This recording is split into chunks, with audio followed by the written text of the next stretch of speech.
though, right? We have two motions to dismiss in the Higgins, Albert, McCabe versus Aidan Kearney that are going to be heard today. And we'll see. We'll see what we think. It should be interesting. Let's go.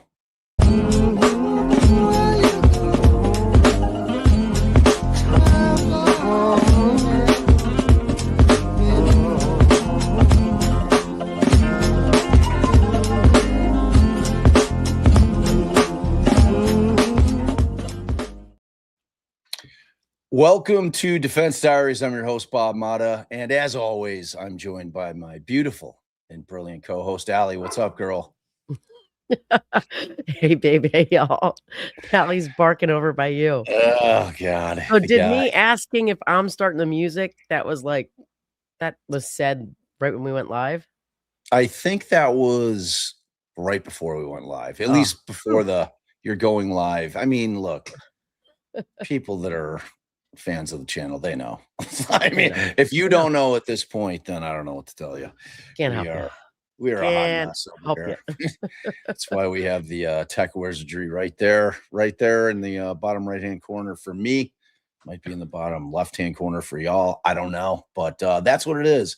So, all right, we didn't get to finish going through Aidan's their motion to dismiss fully, and we figured the hearing's here now. What's the point? So we'll get to hear his attorney Pyle. He will argue it, and then Allie was like, well, we didn't find out what Karen's lawyers did. Yeah, I don't know that they did anything, so I'm not sure if we're just hearing them try to argue their way out of that wet paper bag that they got going on with their response that didn't deal with the actual new allegations at all. So that could be quite the dumpster fire. I don't know. We'll find out. We don't know. What was Bob's answer was, well, we'll find out when we watch with the people. So, well, people are loving your lip thing that you bought. They love it. They think it's glorious. She's a big fan of it. It's a big fan. Well, I was going to say the name, but since they don't sponsor the show, not a chance. You know what I mean? If they want to sponsor the show, then we'll promote. I can put up that link on Amazon, and then I think we get like 10 cents or something. Ooh, a nickel. No, it's a particular brand. It's a particular brand. All History says it's called lipstick Bab. Oh yeah. No, but I do actually like this particular lipstick. You can't really tell the door's open because my head's blocking it. Okay.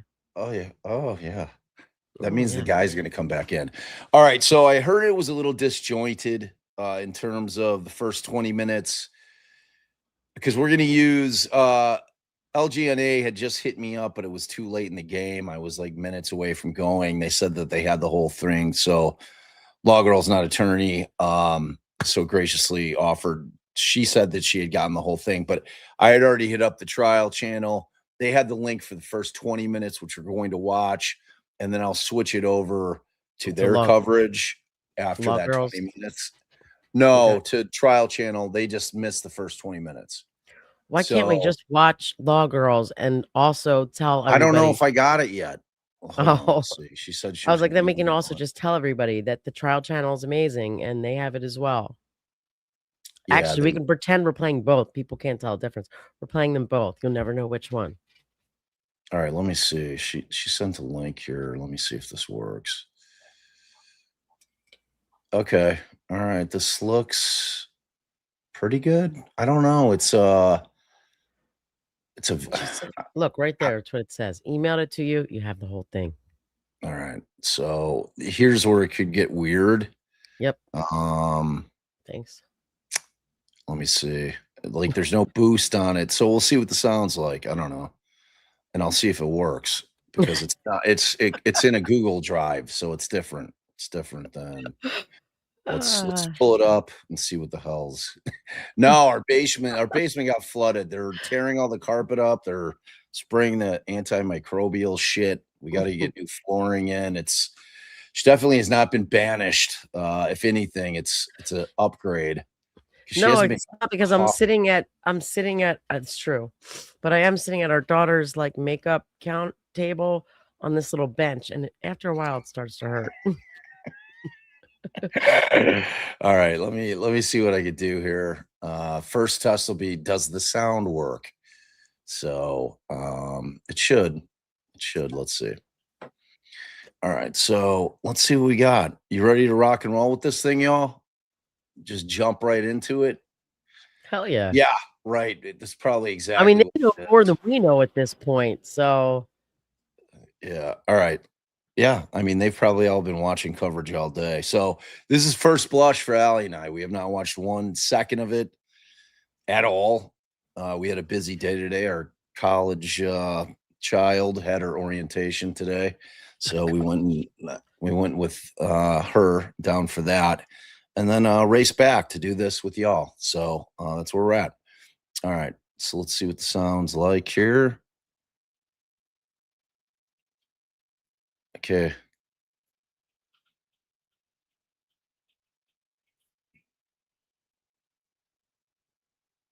How's the sound for you?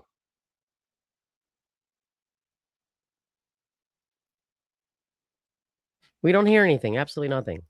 You hear nothing? You hear something? Yeah. Nada. All right. Hold on. Let me try it again. And that is not the law girls, not attorneys issue. That's my husband's tech wizardry. Okay, wait. All right. He's like, how's the sound for you? I'm like, what? You got sound? Huh? Can you hear it now? I hear. Superior Court Standing Order 196 for in-person hearings. Very softly. Remotely, members of the public shall attend in person. Courtroom is open to the public. So, the party. Yeah, the sound's cranked. All right, I'm going to pivot because I can't do the boost on that. I don't have the boost on it. So I don't get why not. It's weird. Yeah, it's weird. It is what it is. Okay. All right, so wait, I might have a boost that works on that. I don't know. Just like it's on a Google Drive. I don't know. It's weird. Let me see. I had it all queued up. I should have just gone with what I had. All right, we have to turn down our sound again. Why am I super loud? Well, you're real loud right now. In that case. Hey, that sounds good. I know that's Trial Channel's thing, but I got to start here. Good morning, everyone. All right, here I could boost. Oh, you know we can't see whatever you're looking at. I know. Oh. All right, adjust our sound down. I'm gonna. 2683 CB 00501. Jennifer McCabe et al. Oh, we don't need to adjust our sound. That was loud as hell.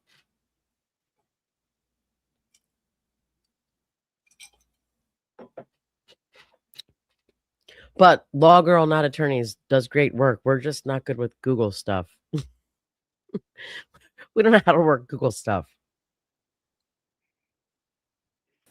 All right. Your Honor, Damon Seligson for Defendant Kearney. So we're here on motions to dismiss and pursuant to paragraph 8 of the Superior Court Standing Order 196 for in-person hearings where no person appears remotely, members of the public shall attend in person. Courtroom is open to the public. So the parties have all submitted extensive memos on the issues raised by these motions. I can't say at this point that I read every single transcript that was included with Attorney Seligson's submission, but I have read and reviewed those that I believe to be necessary. And I have read all of the extensive briefing on the issues and the multiple affidavits, so please keep that in mind. I don't need a lot of background here. We all know the Duracraft framework to which the SJC has returned. There's 2 steps. First, have the respective defendants shown that the claims against them are based solely on protected petitioning activities. Oh. To survive this first stage, the defendants each must show that the challenge count has no substantial basis in conduct other than or in addition to their alleged petitioning activity. If a defendant cannot make such requisite showing, Their special motion to dismiss is denied. If the threshold showing is made, we go on to step 2, which is have the plaintiff shown that a defendant's exercise of the right to petition lacked any factual support or basis in law and has caused the plaintiff's injuries.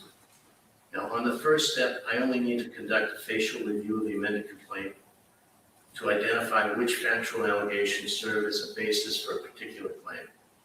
I may need to look at other documents in the anti-SLAPP record to determine whether these allegations fall within the statutory definition of petitioning activity.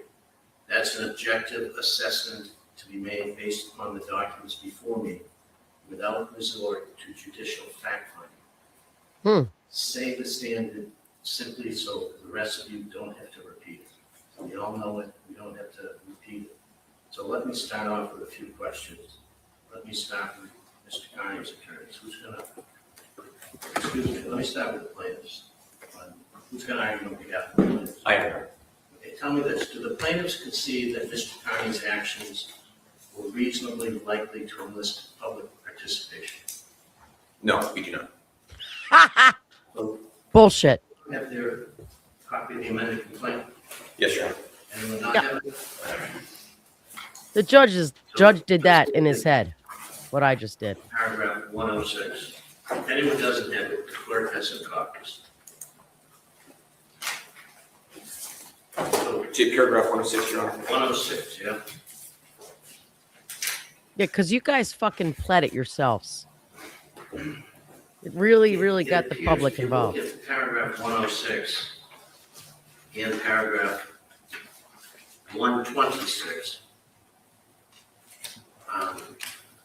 and these are the allegations for plaintiffs, it does appear you're conceding that his actions were likely to enlist public participation.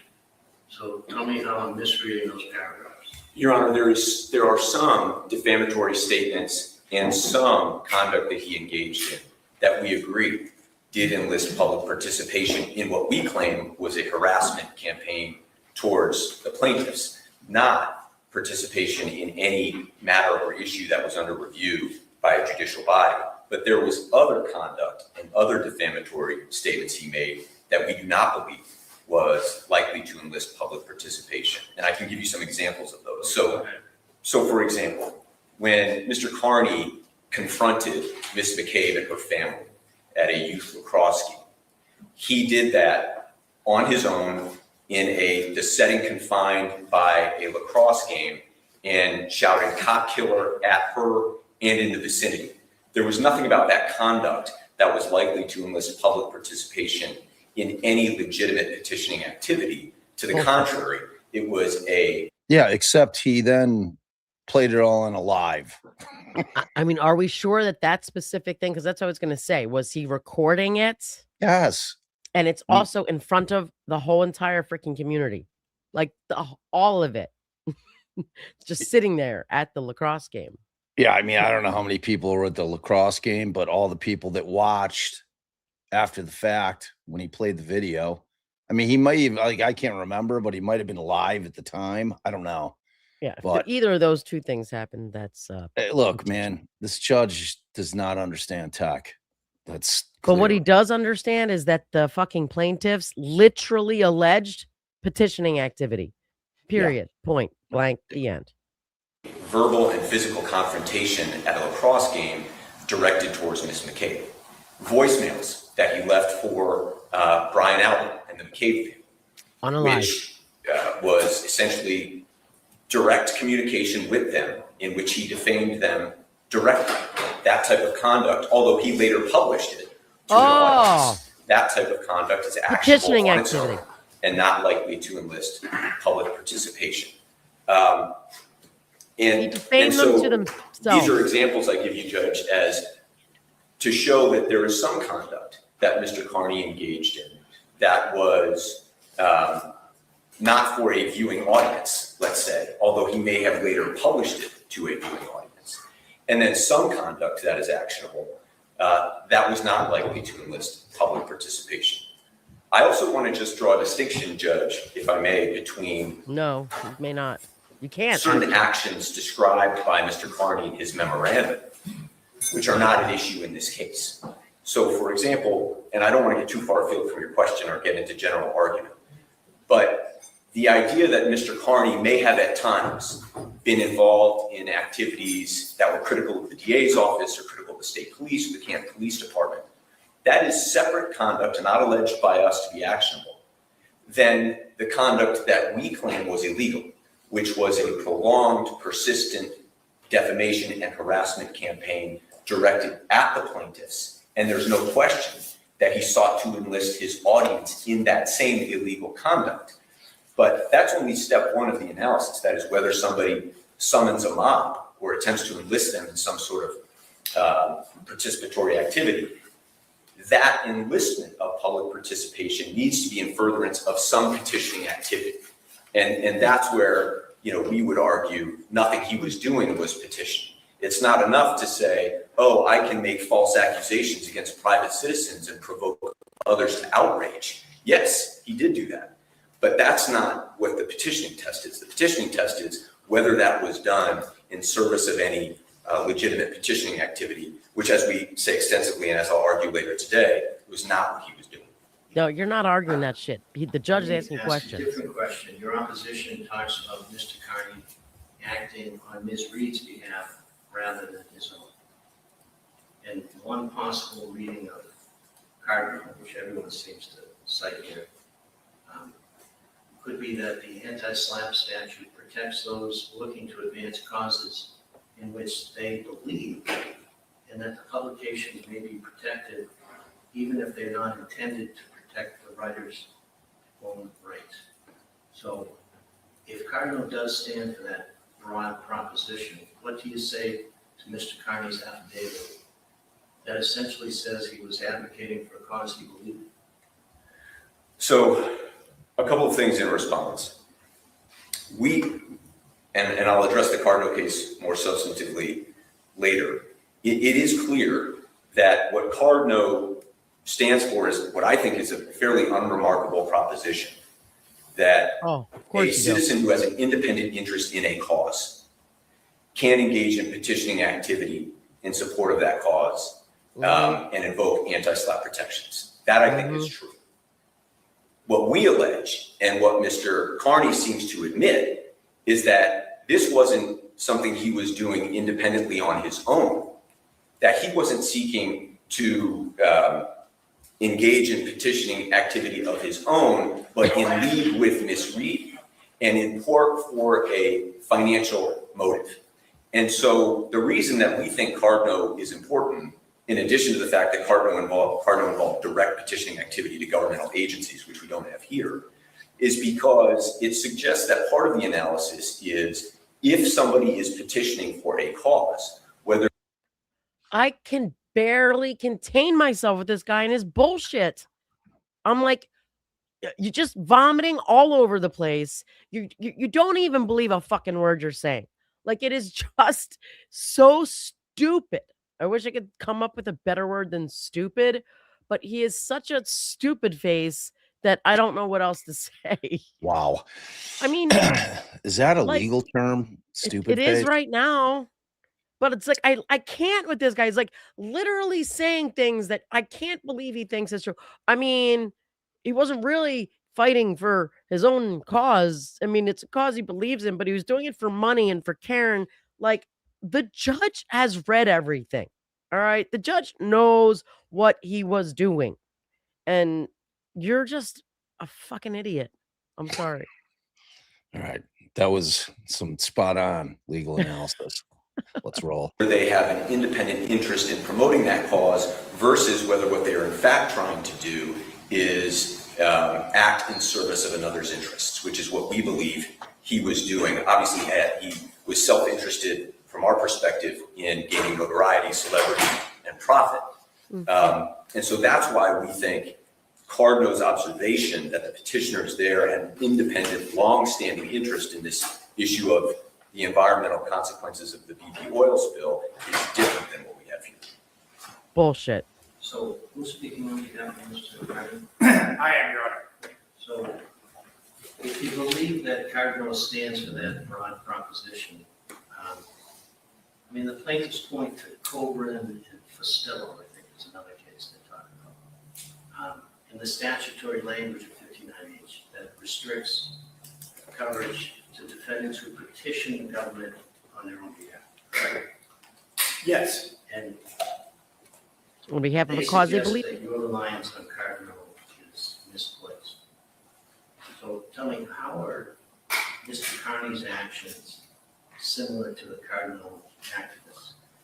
From the very beginning of his blog posts, long before the Karen Reed case of the killing of John O'Keefe, Aidan Kearney exposed police corruption. He wrote stories about police who had basically miswritten police reports in order to protect the daughter of a judge, resulting in a major ethics investigation. He wrote articles about a state police officer who had misrepresented on her application that she had been following the laws, and in fact, she had run a marijuana operation.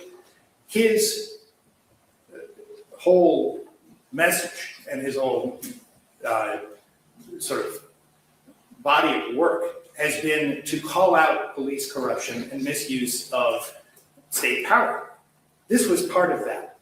From the very beginning, he alleged that Trooper Proctor's investigation of this case was corrupt. Let's go back to Cardinal. The activists Sure. at Cardinal, those activists had a personal stake in it, right? No, the activist, only one of the activists even lived in Louisiana, the other did not. They did not have a personal stake in the outcome, and the SJC's decision did not turn on whether they had a personal stake in the outcome. The SJC's decision broadly says and clarifies Costello in case of anybody trying to overread it, that people who petition on their own as citizens about issues that they care about are protected by the anti-SLAPP statute. That is As what they should the be. petitioners in Cardinal did.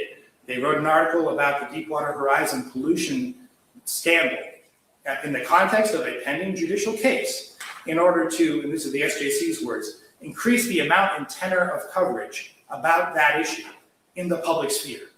That is what Aidan Kearney did here. He is fully protected No doubt. by the Cardinal case. Fostolo and Coburn have to do with people who are under contractual obligations that made it such that they couldn't be deemed to be petitioning on their own behalf. Coburn involved a person who was retained as an expert for the government. And Coburn turns on the fact that you can't be petitioning on your own behalf if you're working for the government and you're sued for your work on behalf of the government. The Fostolo case involves a reporter who was contractually obligated with her employer to write objective news articles about public hearings in the North End and was not putting forth her own opinion or speaking out on her own as a citizen about the issues in the North End, at least not for the issues that she was sued about. Aidan Kearney has clearly been speaking out on his own Undoubtedly. about corruption for a long time, and this was part of that body of work. He is clearly protected by the Cardinal case. And you want to briefly respond? Yes, I would, Your Honor. Two things. Sit down. First, we allege that Mr. Kearney was essentially in a business relationship with Ms. Reed in that she was providing him, directly providing him, material that he was then using to defame the plaintiffs. That's number one. So they were working directly together. This was not Mr. Kearney acting on his own on an independent mission.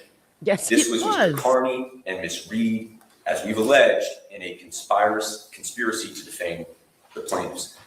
Number two, what we think is crucial about Cardinal's finding is that the court commented that the petitioners in that case were involved in an effort to directly petition the government. Yes, the conduct at issue involved 4 paragraphs in a magazine article, but they had previously directly engaged with federal agencies responsible for environmental protection and the like. What Mr. Kearney is now trying to do is convert whatever history he may have had, in his words, of exposing corruption or going after the police, and making that what he was doing here, when what he is alleged to have done here is not criticize the DA's office or criticize the police department, What? but very directly What? accuse private citizens of murder. And And so that is, I think, it never happened. That's some outrageous shit right there. it's some ridiculous bullshit. It's just, are your pants soggy, sir? Or is it just all coming out of your mouth? Because I just can't tell the difference. Morrissey got it. Every cop got it. I mean, it was bullhorns with the cops. He's coming at the DA's office and the cops That's for Morrissey. their Yeah, involvement. Morrissey. Right, that's what I'm saying. For their involvement in what he's alleging they did. They are is one and the same. Fuckface. Okay?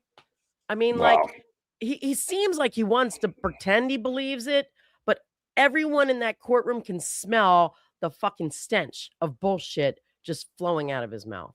Yeah, see, I mean, the thing is that I we're going to can't. have a very strong argument for Aidan. I don't know that we're going to get the same argument on behalf of Karen just because I mean, it's a different argument anyway. it is a different argument anyway, completely different. Right. You know, but the problem is that as far as we know, they've done nothing to fix their kerfuckle. Like that's what the issue is going to be with Karen's team. Well, we don't know what they did, so how can we say they've done nothing? You and I literally didn't go on the docket and even look at what they did. Yeah, I mean, I guess we'll find out. I'm going to assume it's status quo, and I could be wrong. I hope I'm wrong. Otherwise, it's a problem. Petition the government directly as the activists did in Cardinal. So we see Cardinal as standing for the important proposition here that anti-SLAPP protected activity has to be tethered in some way to an effort to directly seek redress from the government or indirectly seek redress from the government. Here, Mr. Kearney has not argued in any way that his false accusations against our clients that they had committed murder was a message that he conveyed to the government, that he intended to be conveyed to the government, that he had any mechanism for reporting to the government. And on the one occasion where he actually was given an opportunity to directly petition the government on the issues, he declined by invoking his rights under the Fifth Amendment because he believed, rightly so, that responding to inquiries in connection with any sort of petition would expose himself to criminal culpability. So that's why we think Cardinal is important here. So is the relevance of his invocation of the Fifth that he did not avail himself of the opportunity? Correct. I think one of the things that the court is going to be asked to consider is whether there are objective indicia, this is from Blakesley, objective indicia of the plaintiff's intent to reach a governmental body in his petitioning activity. And one fact that I think is important here is that of all the activity he engaged in, all of which was, in our view, non-petitioning and not intended to reach the government, or designed to reach the government, when he had an opportunity to petition the government, he declined to do so. And we think that's an important objective indication that his intent was not to reach the government. In fact, his intent was to attack and defame private citizens. So, Attorney Pyle, what do you say to the relevance of the Fifth Amendment? There is no relevance to the invocation of the Fifth Amendment because he's being sued for his statements that he made well outside of the courtroom. Those statements were petitioning. The suggestion that Mr. Kearney did not intend for his message about Karen Read's innocence and the plaintiff's guilt to reach the government is belied once again by the allegations of the amended complaint. They admit that Mr. Kearney was responsible for the hundreds of people who showed up at the Dedham courthouse every day during that trial to protest. Who were they protesting? They were protesting the prosecution of Karen Read. Who was prosecuting Karen Read? The government. Mr. Kearney is clearly the leader of the... You're muted. I know. I was just making facial sound effects. Oh, you were Trying not to screaming. interrupt. I can't even control myself with this. Yeah. But who Well, knows what this judge will do? I mean, I'll Did say you all hear- this shit. Did you hear where they were trying to use Aidan Oh, taking yeah. the Fifth? Yeah. I was listening while I was getting my water. I mean, it gets you got to drink a lot when all that bullshit is flowing around. Oh yeah, clear your throat of the bullshit. Let me clear my Free throat. Karen Read movement. And what do the words Free Karen Read mean? What do they signify other than a demand, a petition that the government do something or stop doing something? That's what he did. Obviously, his words we reached the government. You have in the record early on in some of his Canton cover-up stories a directive to his readers. Email Michael Morrissey at mmorrissey@state.ma.us. That's in one of the very first Canton cover-up articles. He says repeatedly that our presence protesting and doing standouts is intended to let the government know that we are watching and that we will not let an innocent person be railroaded. The anti-SLAPP statute doesn't extend just to speaking in court or petitioning the government directly, as in filing a police report.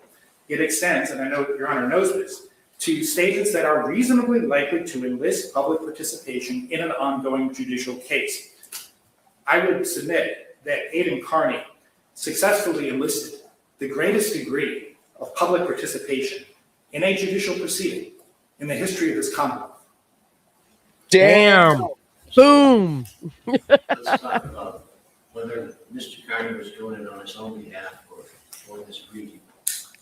Just because it helped her doesn't mean It it didn't. suggests that the claims against him, can't show the claims against him are based solely on petitioning activity. And they point to Judge Crut's finding of an intent to influence and pressure the witnesses, as well as to Judge Doolit's finding.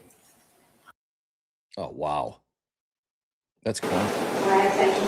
That's clunky as shit. Oh, that's a whole different thing. I don't know. Who's that woman? I don't know who that lady is. All right, switch over to the All right. trial network, right? Is that what it's Trial called? channel. Court trial channel. Jesus, Sorry.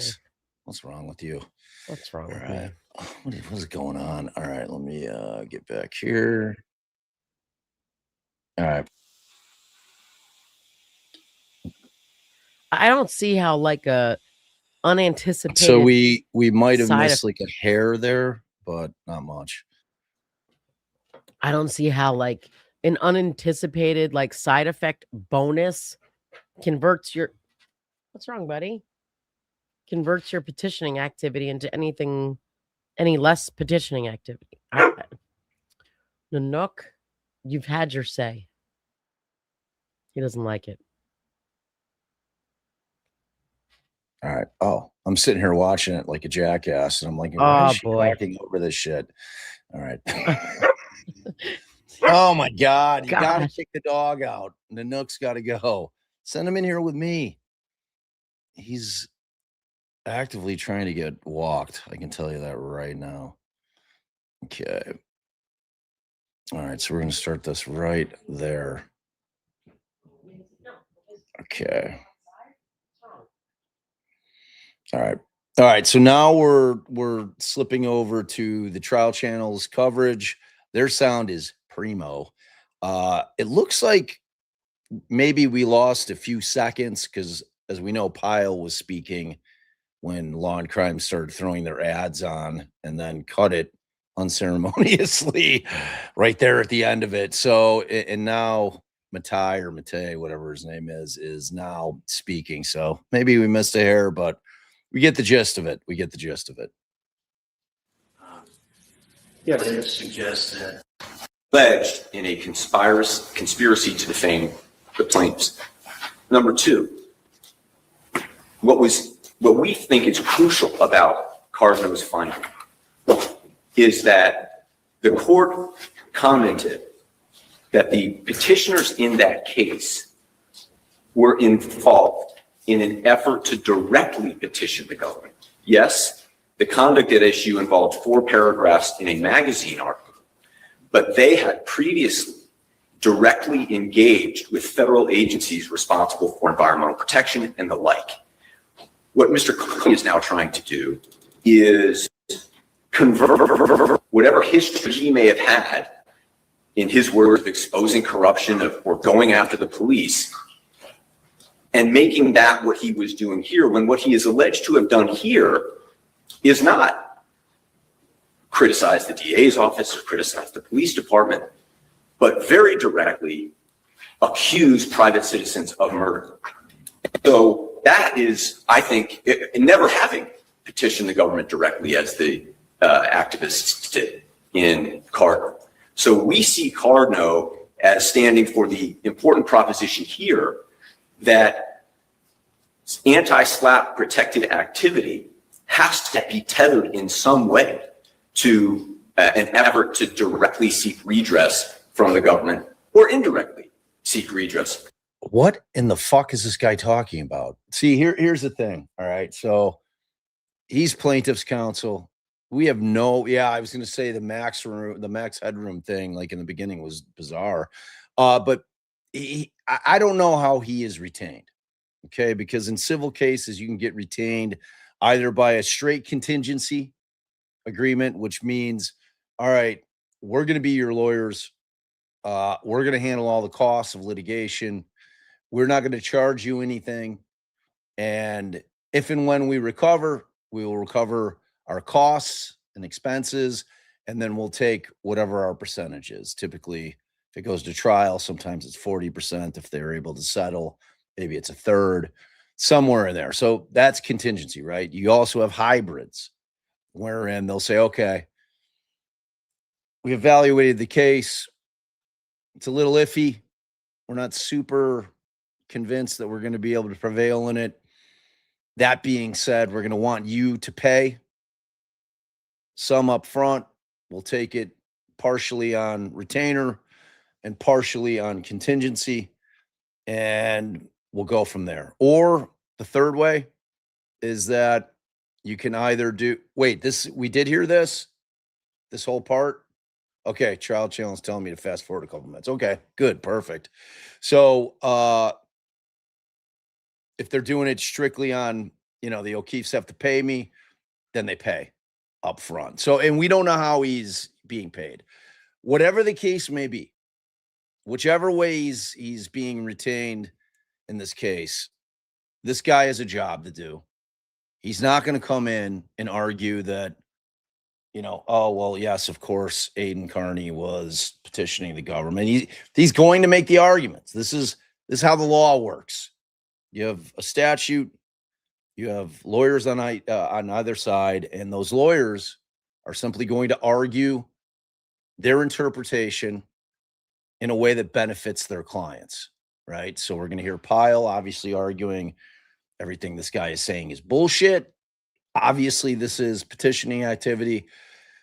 So just keep that in mind as we're watching it. Obviously, everything that he's saying is bullshit. I mean, I think there's a question as to whether or not once the Alberts and the McCabes and Higgins all became somewhat public, I think it's hard to argue that they weren't if I know who Brian Higgins and the Alberts are and the McCabes are, they're no longer private citizens. I mean, the trial garnered so much coverage that all of us know these people. If I saw any of them on the street, I would immediately recognize them, right? So this contention that they're private citizens, I don't know. I don't think so. So let's kind of bear with it here. All right. So you guys say a couple minutes here. Here, wait, before you start it back up, we heard all of this, but yeah, that's what they're saying. All right. So yeah, this is where but I just Pyle want to was say arguing. real quick before you get there, Yep. that what the judge's last question was, all right, now let's agree it's petitioning activity. What do you say to this isn't solely petitioning activity? And that's where we were, what the judge asked before the break or whatever, the switch over. Okay, so tell me if we're still in the part where Pyle's arguing that we heard. Can't show the claims against him are based solely on petitioning. Perfect. Wow, And look at that. They point to the Judge Krupp's finding of an intent to influence and pressure the witnesses, as well as to Judge Julian's finding that Mr. Kearney's purpose was to interfere, obstruct, a few other words in there. So what do you say to that? Those rulings are not helpful on this motion in the court's text because they turn, as you just mentioned, on the question of intent. And the anti-SLAPP law provides that the motive behind protected petitioning activity is not to be considered at the first stage of the analysis, which is where we are. That's been the law ever since the Office 1 versus Lopez case, if not before, back in 2001.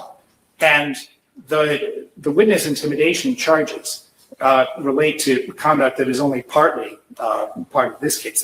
The witness intimidation rulings by those two judges do not analyze whether Aidan Kearney's statements meet the statutory definition of petitioning under the anti-SLAPP statute. Instead, all those decisions say is that there's probable cause to believe that he may have, on the right proof, committed certain crimes that turn on subjective intent. And that is not helpful in the current motion. The current motion looks at statements. The question is whether the statements for which he has been sued meet the statutory definition of petitioning under the anti-SLAPP statute. And the question of motive is not to be considered. And that, not to get off the topic of Your Honor's question, but the commercial motive that We'll get to that. okay.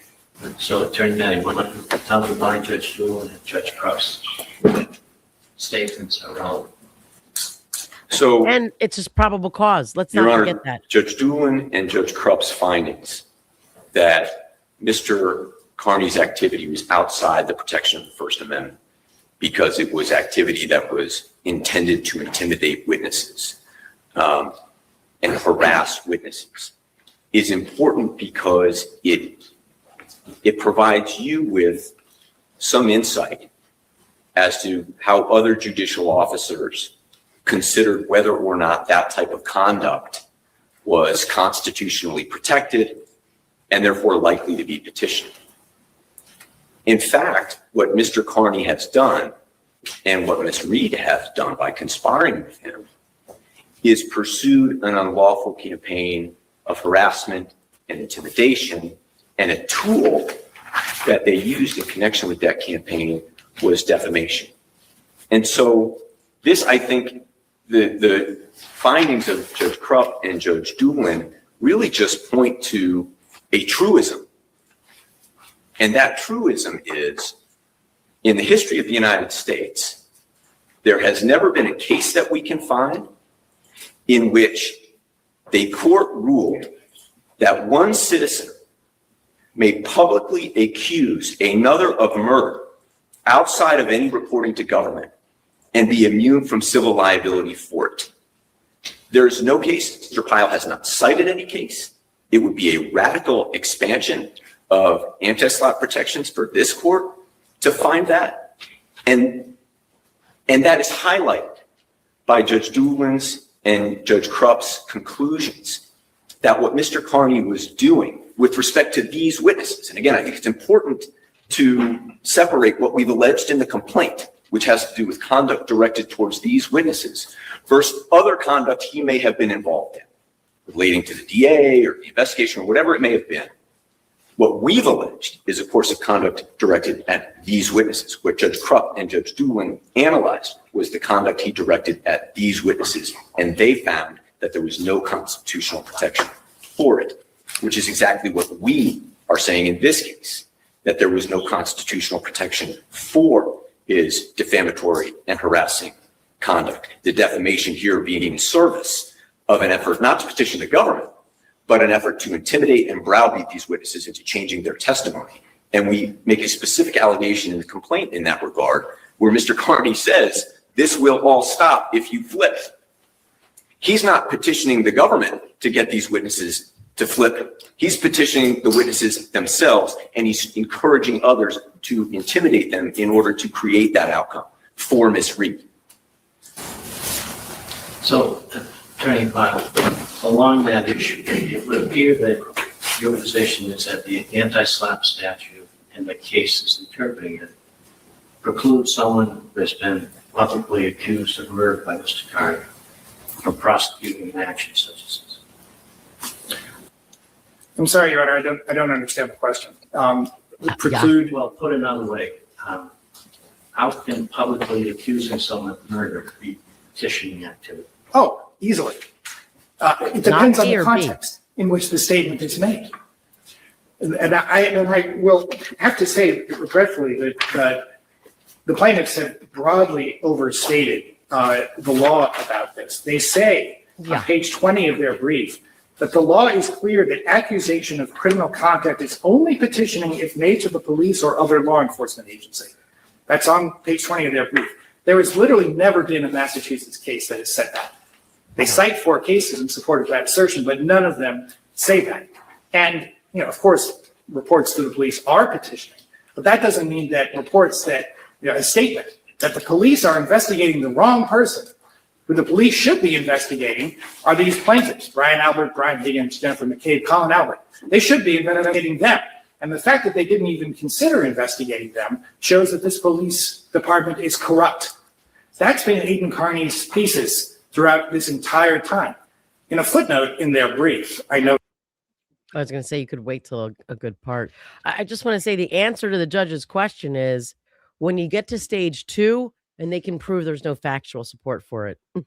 That's when that's when someone falsely accused of murdering someone can sue. Right. Exactly. And he's talking about not Pyle, but Mattie or Matei, or how do you say the guy's name? Matei, maybe. When he's saying that there's never been a case that they can find anywhere where somebody is being accused of being a murderer. This case is unlike any other case that I've ever seen.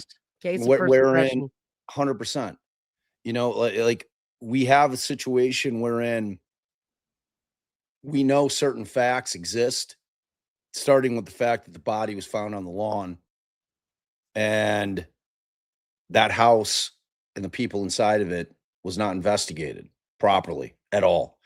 And, more and more facts come out, and it all starts with, the motion that was filed by the defense early on, wherein they they laid out their entire theory as to what happened that night based on facts that they uncovered during their own investigation. It's a different scenario. You've got somebody that the public begins to believe early on is being railroaded and then fervently believes it as the cases go on. And what makes it unusual is that we have alternate suspects with facts and evidence that would seem to appear to make them stronger suspects than the woman who's been charged. I cannot think of another factual scenario. I was trying to think when he was saying that, like the Edric Faust case, okay, where you had the boyfriend, Chris Melton, right? And he's on the stand. He's all weird.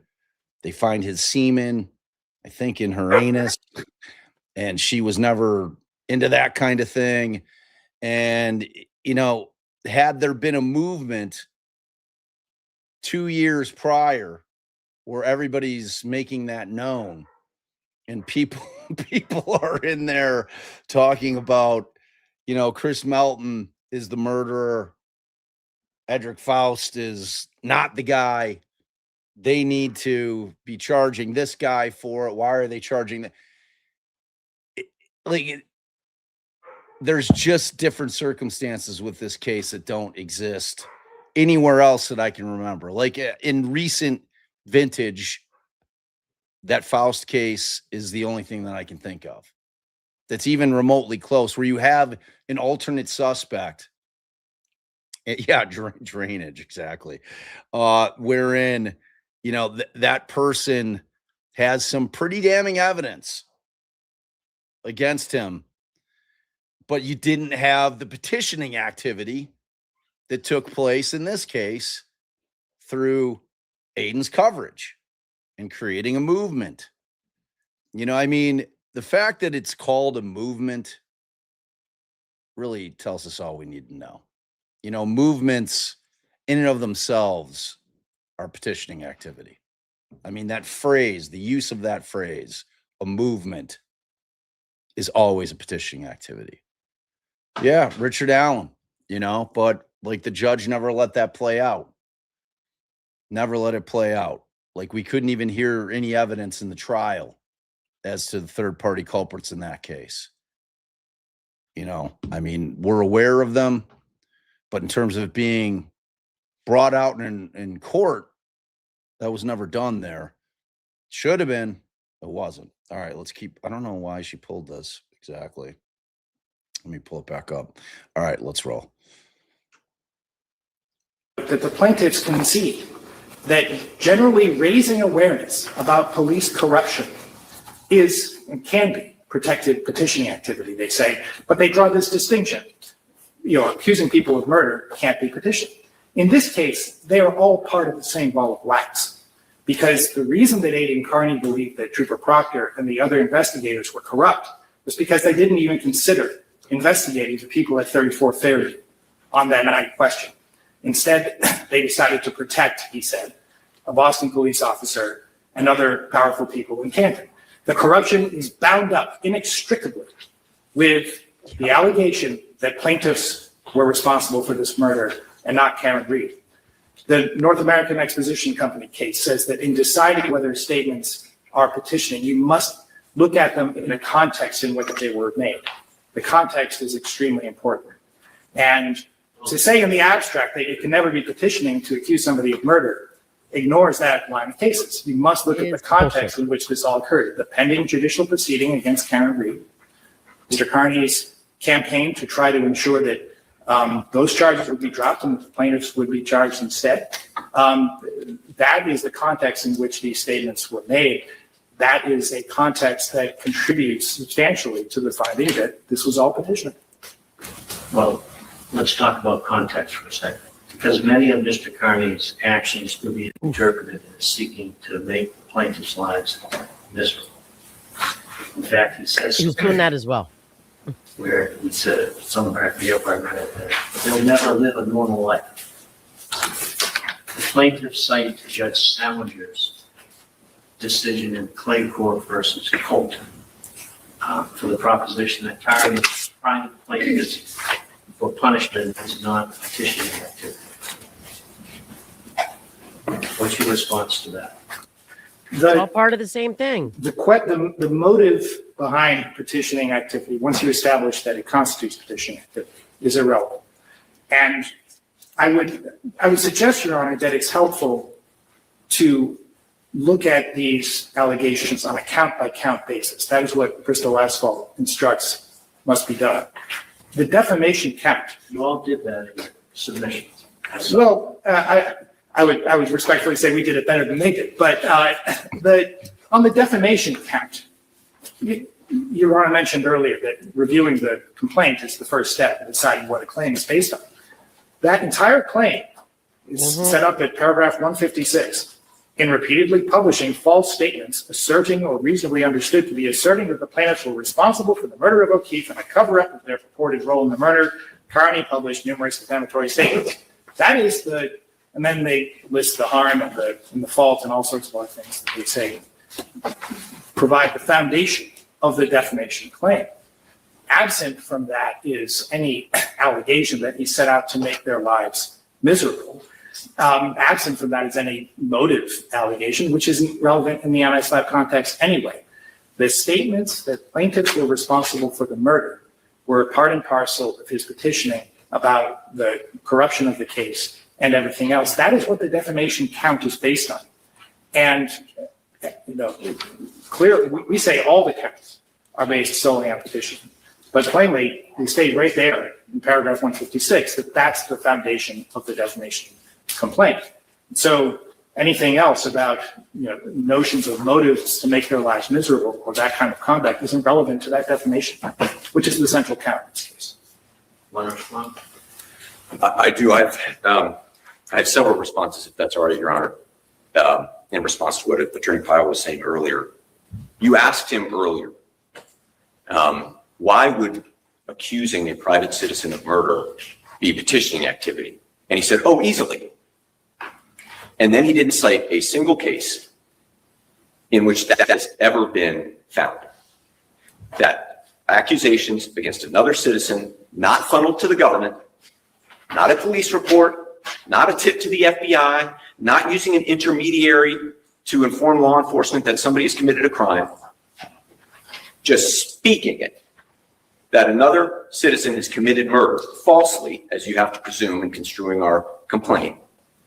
He says easily that's petitioning activity, and yet nowhere in the history of the Republic, as far as we can tell, has any court ever concluded that. In fact, to the contrary, we cite cases where, as Attorney Pyle says, petitioning activity is found where citizens report criminal conduct to law enforcement. But in those same cases, and I would urge you to consider Bowman, which is a First Circuit Court of Appeals case, those same cases acknowledge that the reporting of criminal activity to law enforcement is petitioning activity, but then reporting of it to third parties is not. And in that case, the plaintiff was somebody who had been accused of sexual assault.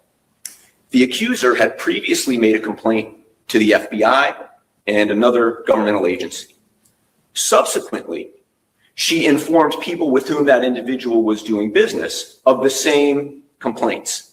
And the First Circuit concluded that while the earlier reports to law enforcement may have been petitioning activity, the reports to third parties were not. And here's the kicker. The reports to the third parties were to staff of congressmen. And even there, the First Circuit held that that was not petitioning. And there are other cases that we cite in which wrongdoing is reported outside of governmental channels and not given petitioning protection. I want to talk about Attorney Pyle's comment about context, that it's important to consider context. They cite North American expositions for that principle. We cite it as well. The context that the court was considering in North American expositions wasn't the political climate. It wasn't the overall course of conduct. It wasn't, some atmospheric assessment of what was going on in the world. It was the context of the forum in which the statement was made. And there, the forum in which the statement was made was to the South Boston Community Foundation, which was created by the legislature, placed in the executive branch, and responsible for distributing public funds. And that was the context that North American expositions, which they cite, concluded was an appropriate forum in which petitioning activity occurs.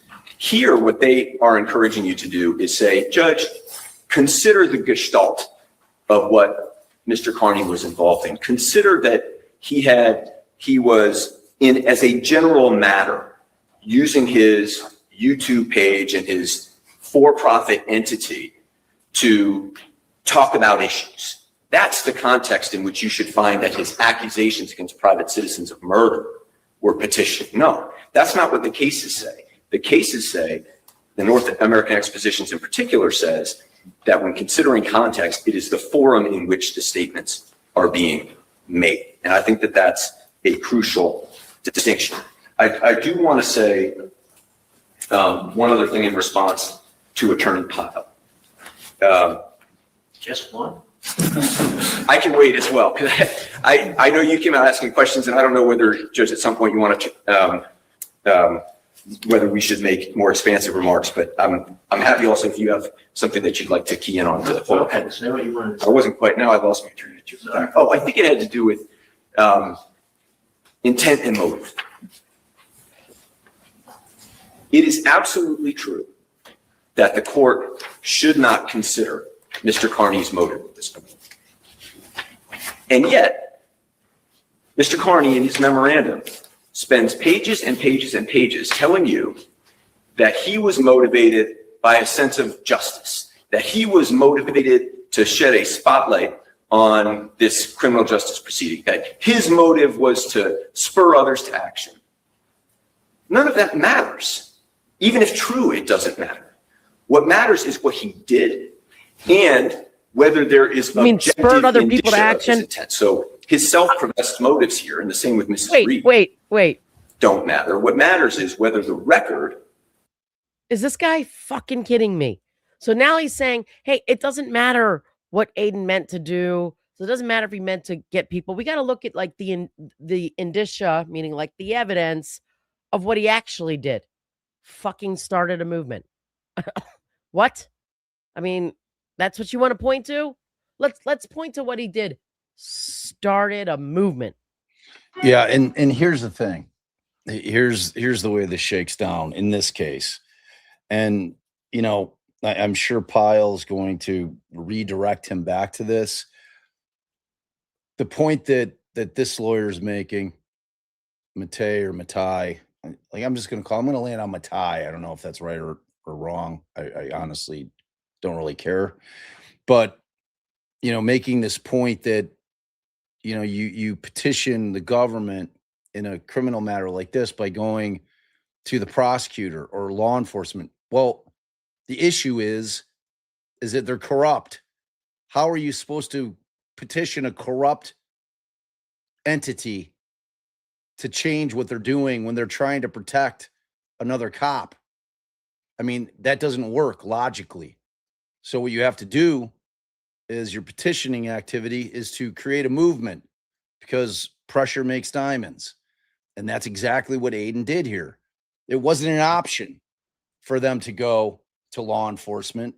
It wasn't an option for them to go to Morrissey's office and try to say, hey, you know, you're charging and trying to convict the wrong person here.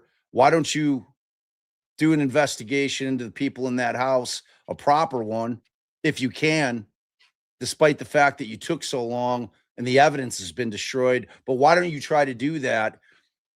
It's going to fall on deaf ears. So the other way that you have to do it is to create a movement to get the people, the citizens of that county and people that care and care about justice out there picketing, screaming and yelling, saying, hey, this is bullshit. This is a railroad job. These other people, look at these other people. The case is different. Like he's relying on it. It is a case of first impression as far as I'm concerned. I can't think of any other situations. I don't know if you were on or off when I was talking about the Chris Melton no matter what thing. You know, I mean, and as far as his argument about what his motive is, I don't give a shit. Every investigative reporter for every newspaper or TV station or channel in this country, but they're all for profit. Right, but that's the point, is that but when they're that is why it's important that it is he's motivated by his own sense of justice and not just reporting what he has to report for work, not just covering it for newspapers. 100%. Right. So I think he was. Exactly. So. Right. You know, I mean, all right, let's keep rolling. With respect to the statements he made to our clients, presents objective indicia as to whether what he was doing was intended to reach the government. You can't.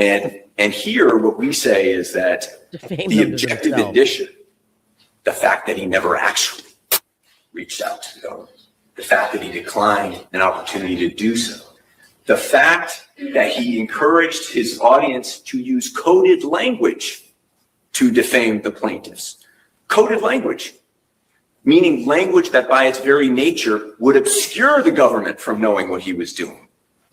The fact that he engaged in private confrontations suggests that there is an objective indicia that he was not looking to reach the government. That's what matters, not his after the fact self-comparison to Oliver Wendell Holmes. What matters is the objective indicia in the record as to what he did. So don't worry, we'll get Started a movement. So, Attorney Pyle, let's talk for a moment about public participation. When I read your filings, I just get the sense that there's a little bit of overreach. And it's supposed to go to any statement reasonably likely to encourage consideration or review of an issue. The language goes on. But how is posting to social media or encouraging people to participate in a rolling rally at plaintiffs' homes the type of public participation contemplated by the statute? There have been a number of anti-SLAPP cases that have turned on use of social media to inform and mobilize other people. I had the very first one. It involved the plan to build a racetrack in the Plain Ridge Casino, and the Superior Court there held for the first time that posting on Facebook is protected by the anti-SLAPP statute. Posting on social media is the way today in which people connect with each other. Aidan Kearney has done that to great success in getting people involved in these issues. Indeed, posting on social media and posting on the internet generally, I would point out, is what led your affiants Rita Lombardi and Paul Crisafaro to do things that are clearly public petition. Going to Canton Town Meeting, going to the State House. Mr. Kearney, by the way, this suggestion has been made, Mr. Kearney never petitioned the government on its own, but they have alleged in their amended complaint that he was there protesting at the Denton Courthouse. Right. He was also up at the State House. As Allie says, petitioning activity. I like, the judge is driving me nuts. Does this, like, here's the problem with judges that are out of touch with the reality of life as we live it right now in current day. I have not watched or listened to any kind of, I guess you'd call it, what do you call it? Like legacy media, mainstream media. I have not listened to any of that in years to get any of my news. All of the news that I get is from social media. All of it. It's the primary way that people in this country, I would have gone out and gone to a polling company prior to this just to shut the judge down with that shit, because he just doesn't understand. He does not get it. He does not understand the power and reach of social media. He doesn't. I mean, look, they call them influencers for a reason. And you're muted if you're trying to say anything. So I don't know. No, I know.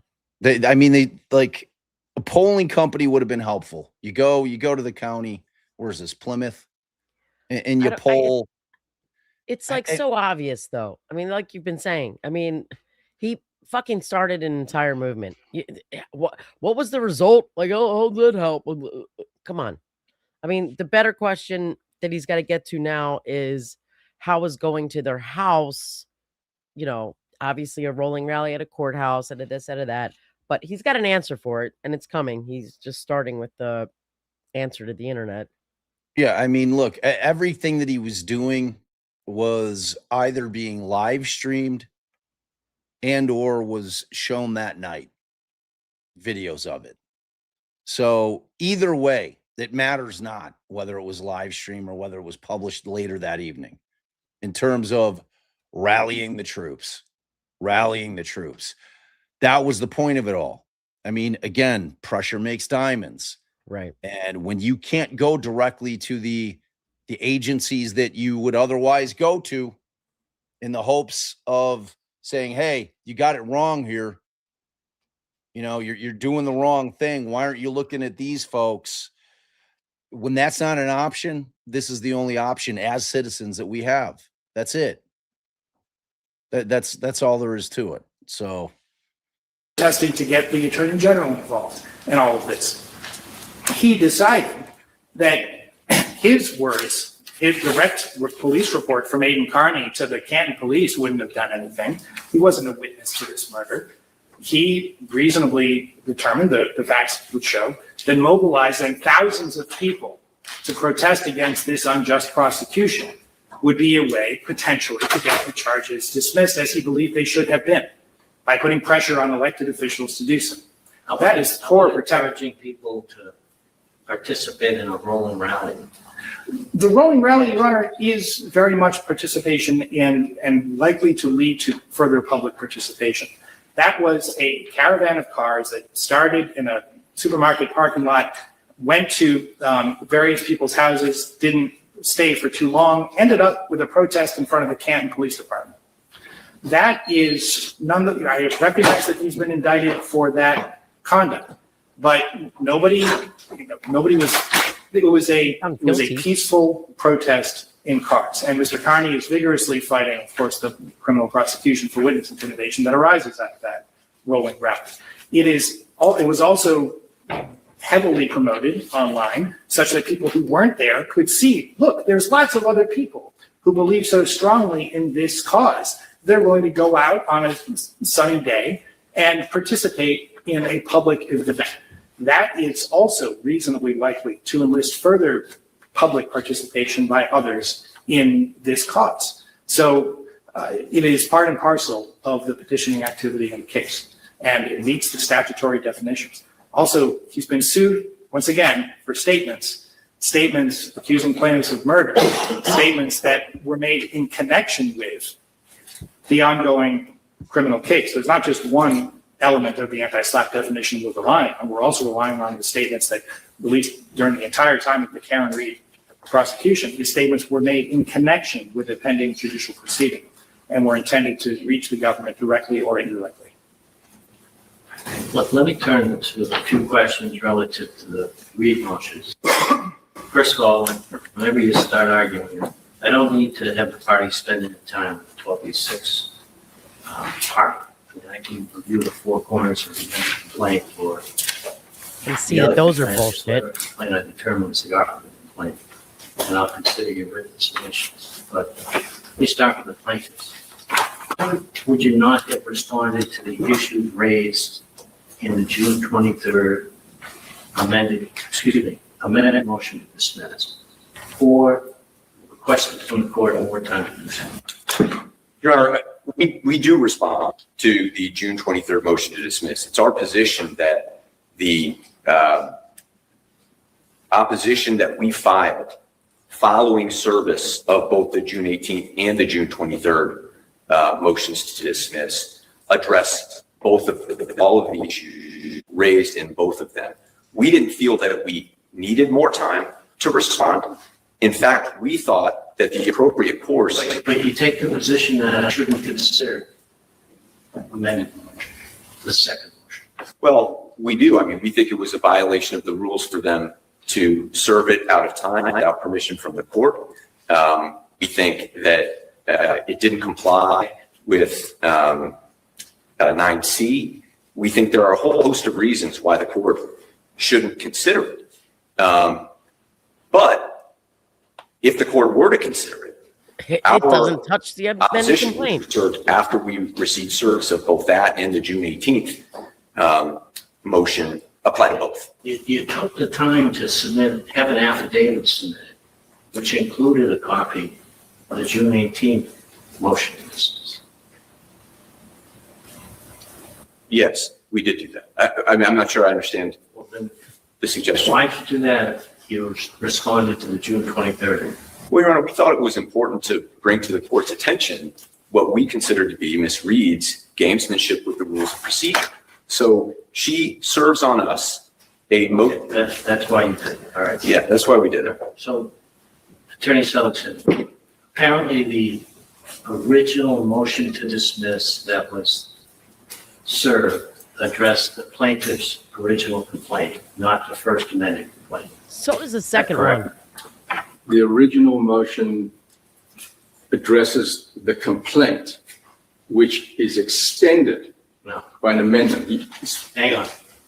It would appear, from what I saw, that, and I'm happy to give you, because I did compare and contrast of your original motion Yes, Your Honor. and the second one. But what it appeared is that maybe someone responded to the wrong complaint. I don't know. But after the issue was brought to the attention, your attention, or whoever in your office, you unilaterally filed an amended motion on June 23rd. That still didn't respond to the amended complaint. Attorney references 9A. I might have missed it in 9A, but I don't quite see how you get to do that. Well, Your Honor, the June 23rd motion to dismiss simply corrects the caption. But it's. But, Your Honor, if I may answer the question. The rule doesn't allow it, does it? No. Does Rule 9A allow me to send a motion and then a few days later say, I changed my mind, here's another one? Nothing was changed. We didn't change. No one changed their mind, Judge. What happened was there was an amended complaint which simply adds additional factual allegations. There's no new. Well, why wouldn't you ask for permission? Why didn't you just do it? Because we thought we could reasonably deal with counsel. That's why, Judge. And I don't think there's any prejudice to them by getting a complaint. You know who there's prejudice the to? process, and I Your just don't client. know. It just seems Karen Yes. Reed. Karen Reed. I mean, the Ugh. bigger question he should be asking is why, counsel, didn't you ask for time to respond to the new allegations? I don't know if the judge realizes yet, because I think he said he didn't compare and contrast. Like, does he get the fact that the new fucking motion to dismiss still does not address the amended complaint? I don't think it. I mean, it doesn't seem like it. It doesn't seem like it. And like, all right, so I mean, we have our answer here, right? They did nothing to fix it. They did nothing. Okay. to me, this decision such as that just, I don't know whether it's a showing of entitlement or arrogance. I don't know what you. It's neither, Judge. It's simply correcting Oof. a motion to dismiss a complaint that was subsequently amended that has absolutely no change substantively, no change in parties, counts, theories, or anything other than additional facts, which we. Am I in crazy world? What is he talking about? He's still saying that his motion to dismiss doesn't change to address any. I think he's saying to address any of those new things, but he maybe not. I don't know. What? There, I don't know. the factual allegations are that Karen is calling Jen McCabe a first-degree murderer. In addition to doesn't- others, yeah. Yeah, he doesn't think that that needs to be addressed. I don't in know the what he's saying. motion. I don't know, man. I don't know. If I'm Karen, I'm looking for a new counsel. Address and reply. So it's a correction of the original motion. We reached out to counsel after they pointed it out to us, asked them They if, told you they weren't going to accept it. well, So you decided, okay, I don't care what they say, we're just going to do it. how are they prejudiced? We even offered them more time to respond to it. It's form over substance, Judge, with all due respect. The arguments are still presented. The theory that they're advancing is still addressed. There's no prejudice. There's no change except some number paragraphs. And where it said Plymouth, it had said Barnstable because this is where the case originally originated. So while I understand the mechanics of the process under 9A, we really haven't violated anything. We've responded to the amended complaint, which is purely an extension of the original complaint. There's cases that hold No, for you that haven't. position. It's not an inoperative, superseded complaint. It's an extension of what was initially filed. And we've He's addressed an the asshole. arguments. He's being an It asshole was right now. filed as of right. So that's the operative complaint. The amended complaint was filed as of right. But it still extends what was initially pled at the initiation of this lawsuit, which is a theory that has not changed by virtue of an amendment. Someone slap What him. happens in the amendment is some additional factual allegations are included. So By the why way, didn't you respond, why didn't you address those in your June 23rd? For There you example, go. We addressed in the reply, Your Honor. right, but you could have done it in the amended motion, couldn't you? Because the reply is not to argue stuff you might have missed. The Oh, reply is to talk about new stuff. oh. We are under no obligation to address every single factual You're allegation. not, but you're also you don't have the ability just to throw in a reply because you want to put in something you might have forgot to address. The purpose of a reply is to reply to the arguments that are in the opposition to the motion to dismiss, which is what we've done. And I'm here to argue it verbally as well. Let's talk then for a moment about the reference to the statements that Ms. Reed made in 2024 to Mr. Time Mura. barred. Yes, sir. And you address that in a reply. First of all, your reply uses the word allegedly in describing Ms. Reed's words. Do you not concede that she said those things? Well, the alleged is behind what the purpose. It says her alleged words. That's what your reply says. Your Honor, I haven't seen the documentary, so I am responding Wow. and advocating for my Oh. client. Oh, he hasn't watched the documentary. He hasn't. He hasn't. He doesn't know what she said. I'm sorry, Your Honor. I didn't review the statements that my client made. Plus, some of them aren't even in the documentary, right? I mean, I don't know. Well, some of them were published. Some of them weren't published, meaning that they didn't make the final cut. All right, here's the thing, y'all. You know, we call balls and strikes over here. Like this dude ain't it. He's acting thick. He is getting hammered right now. And like people are saying, I saw somebody say Karen didn't get to choose because the insurance company hired this guy. That's possible, right? Which is possible, but I what insurance is covering intentional acts? Like I'm just curious. Like Homer, like what policy? Yeah, usually they don't. I don't know what insurance would I mean, cover the only way I can make it make sense is this guy ain't doing it.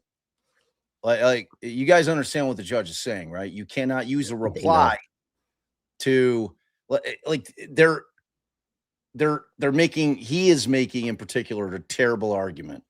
The judge is correct. Allie told you this on our No, I actually said on the last time I said that they were citing an appellate case that talks about appellate briefs, and maybe there is a little more wiggle room in a reply, but then the Rule 9A does say you're not bringing up new shit in your reply. Well, yeah, So. but look, I mean, in terms of being able to reply to a response, it's just like anything else. It's like if I'm doing a rebuttal, if I'm the state, I'm only rebutting what the state brought up. Yeah, but when they bring up the fact that your ass failed to reply, failed to assert any argument against this shit. But that's what I'm saying. Like you can't do it in reply. It had to have been in their right. motion to dismiss. Right. No, you're right. Yeah. I mean, like they filed the complaint. They filed their motion to dismiss twice. And the second time they did the thing with the caption and changed the numbering and sent it off without addressing anything. Instead of, like we said, just asking initially, for fuck, leave. The judge said it looks like someone from your office just responded to the wrong thing. Hey, we didn't have time to address the new shit because it was only done 12 days before. We need additional time. Whatever. I don't know. Let's see what he keeps blabbering about. Argument. So I'm not going to admit, Your Honor, I haven't seen the documentary, so I am responding and advocating for my client. It's argument. So I'm not going to admit that that's what she said until I've seen it. So for the purposes of argument, I must have used the word allegedly. But the arguments are that is petitioning activity. Let's take a look at paragraph 33. Of the complaint. Yep.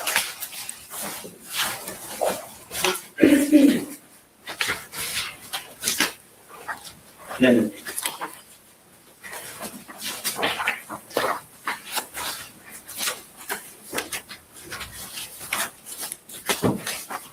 yeah, I went through this. It doesn't matter if it was in the documentary. People are, and I saw a lot of it going on Twitter, publishing for the purposes of defamation.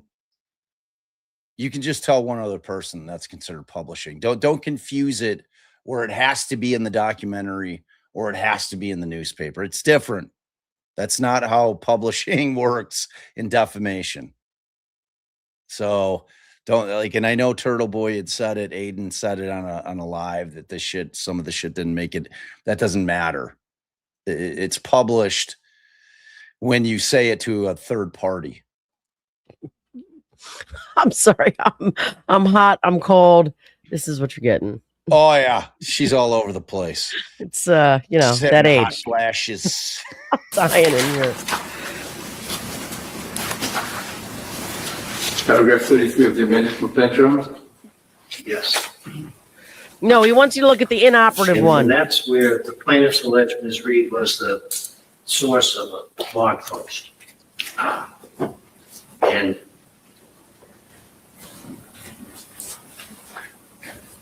where she says Jen McCabe is a mastermind of the cover-up and calling out. See, here's the bigger problem is that Pyle's in there crushing the game. And then you got Seligson standing up like just Not now the crushing the game. bullshit's coming out of his mouth. Right. I mean, he sounds like a dude who's winging up. it, who fucked up and who's winging it in court right now as we speak. If he walked into that courtroom having no understanding that the judge was going to come at him with respect to new allegations contained in the amended complaint, I don't know what to tell you. Like that would like active you and I entitlement. would be freaking the fuck out if we were walking into that courtroom and we had done nothing other than improperly address them in our reply. Why didn't they just go even after they filed? They like the second piece of shit motion to dismiss.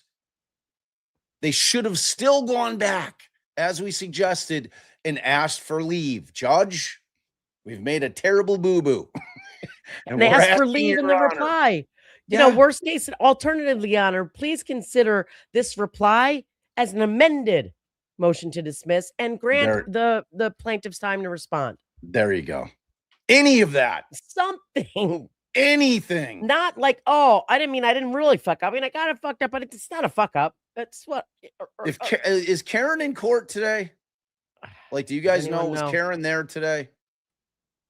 Like, if she's sitting there watching Pyle stand up and, you know, volley serve with great aplomb, everything that Mattie, and thank you very much, next witness, I'll shout you out. They sent a $10 Venmo and said it's Mattie. So, you know, but everything that he's serving. So Karen's not there, people are saying. Okay. All right. You know, like, but if she's watching it, you know, I mean, can you imagine? Can you imagine? And then someone says, I believe. I mean, I hope she doesn't watch this live because, you know, like we got to be honest here. We're always going to call balls and strikes. Seligson, he ain't it. He ain't it. Like this is a kerfuckle of the kerfuckalist order. Where she says Jen McCabe's post. And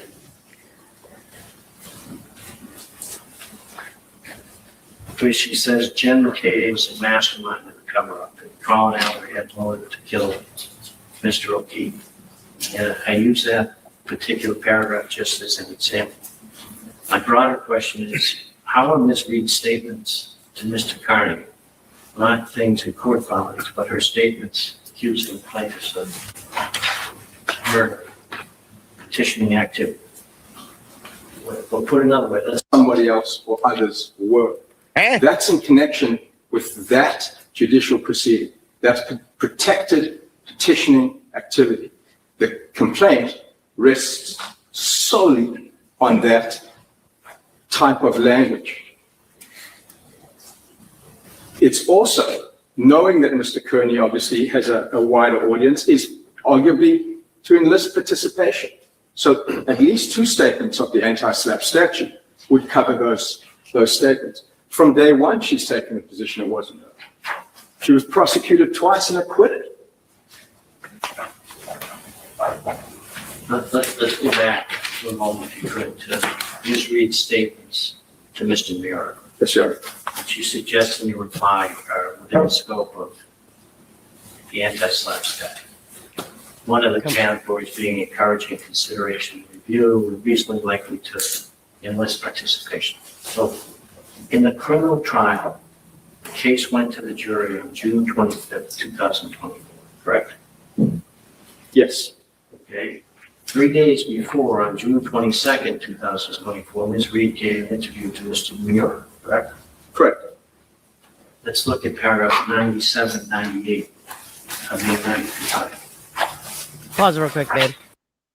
So his answer, and this was what I was trying to explain on the last live, his answer to these statements, given the timing, has to be a different reason for petitioning.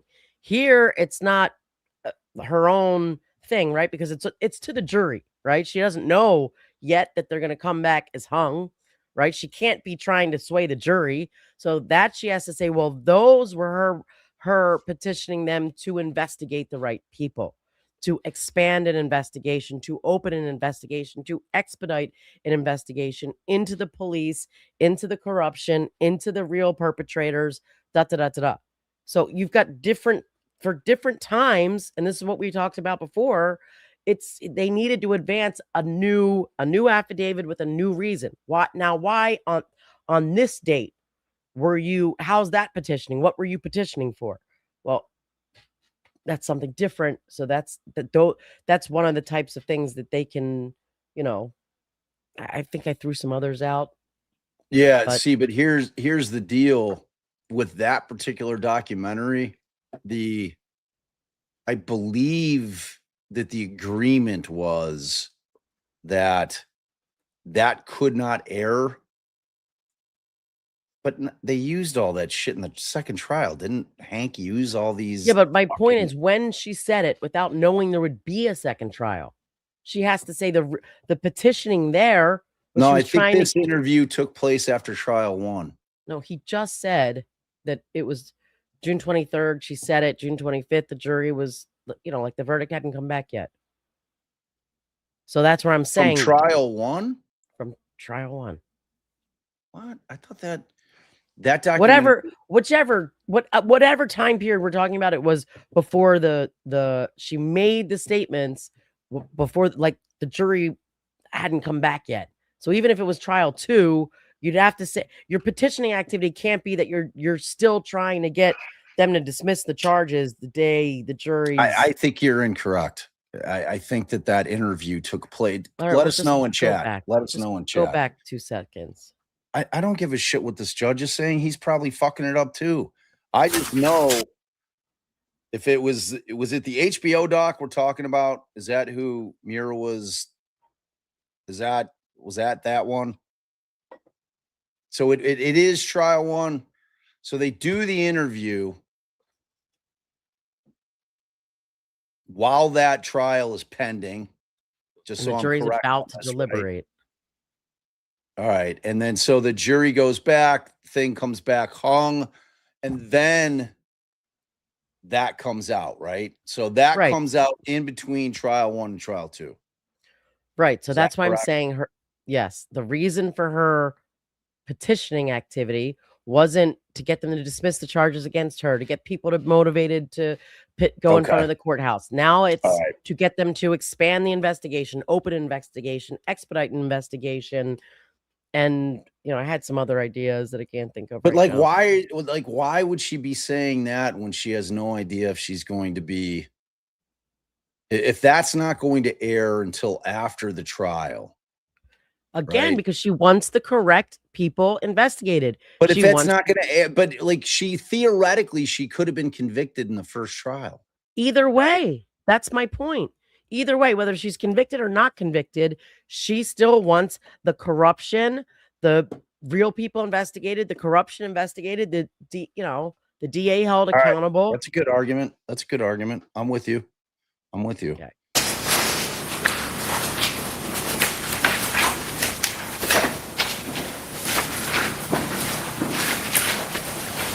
In there, Ms. Reed states, among other things, I know Brian Higgins had a role in helping kill him, helped him get him in the snow, and helped frame it.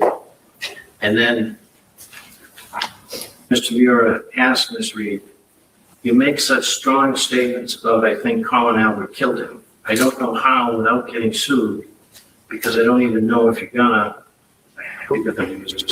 And Ms. Reed responds, if Colin can prove I'm lying and this is thought defamatory, he can sue me. So my question is, how can statements by Ms. Reed outside of a criminal trial, 3 days before the case went to the jury, to your own words, documentary filmmakers, that apparently were not going to be released to the public at that This dude better make your argument, babe. I know. time, be considered petitioning activity?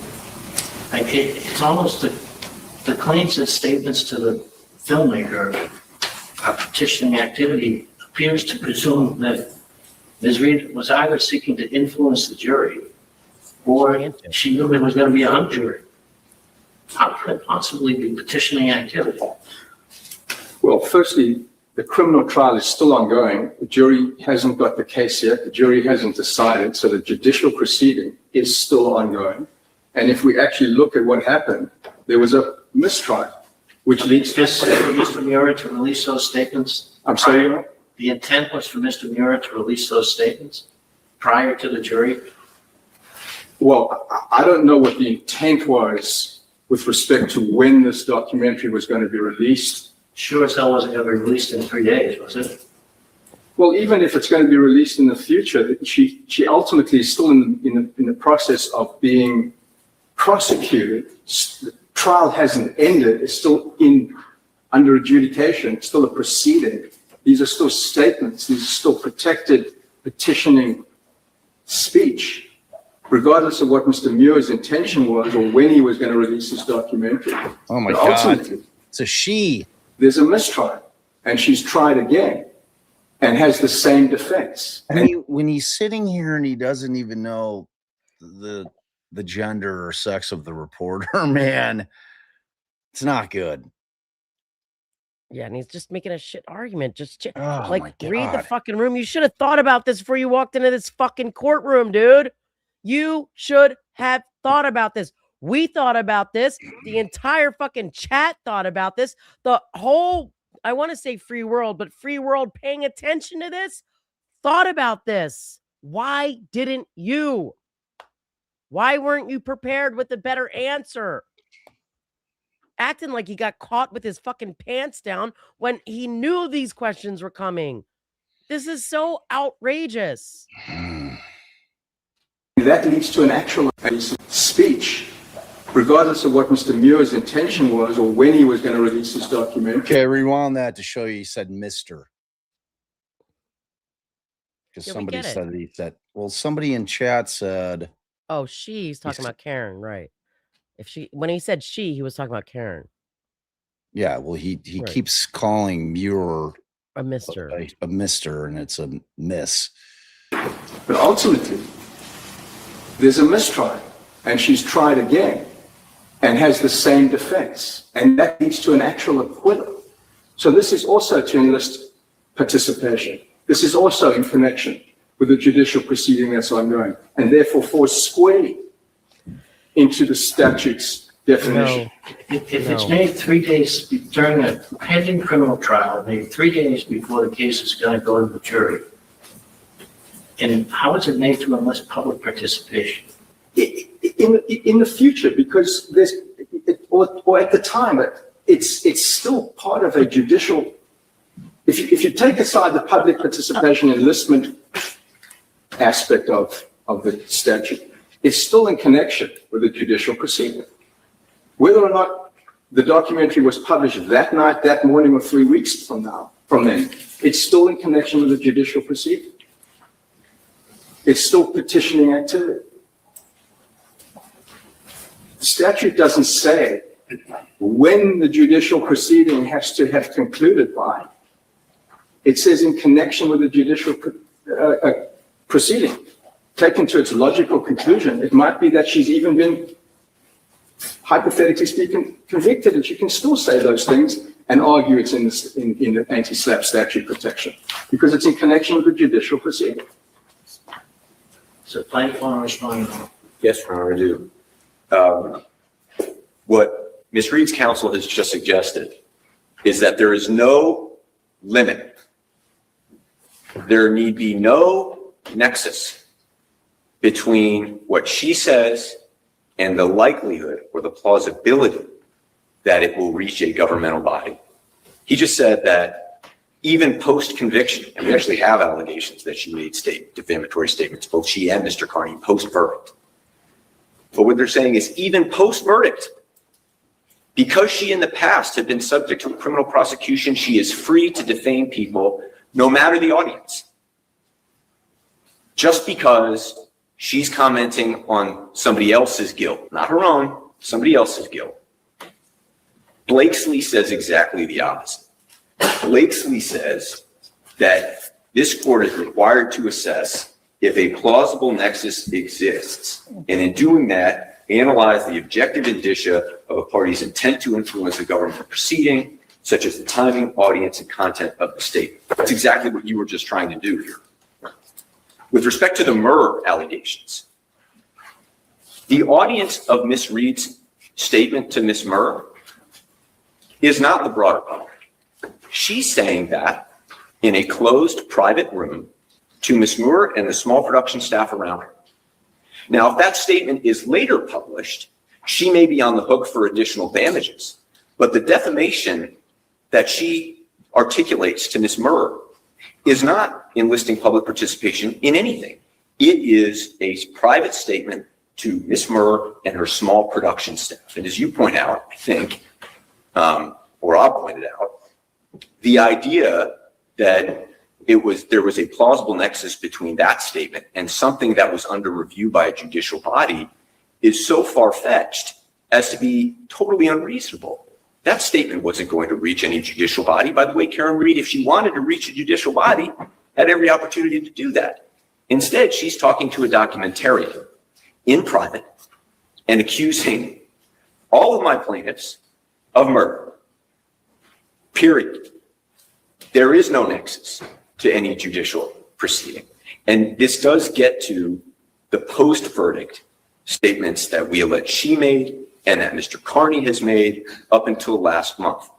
I can touch on that now because the issue of having to analyze whether there's a plausible nexus is one that's going to apply equally to those statements.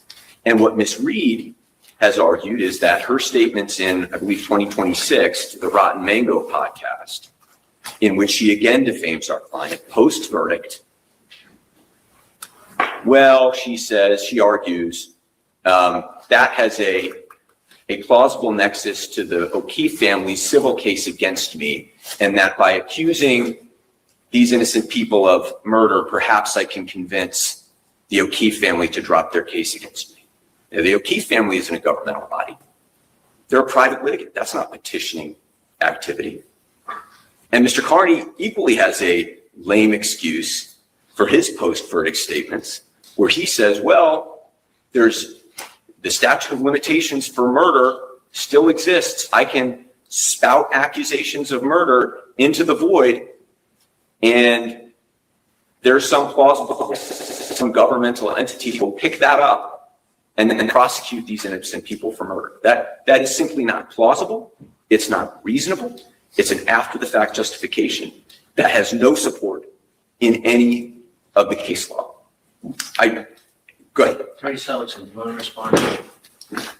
Your Honor, the statements are still in connection with the judicial proceeding. I can't believe him right Attorney now. Pyle, I guess the characterization will excuse my warrant.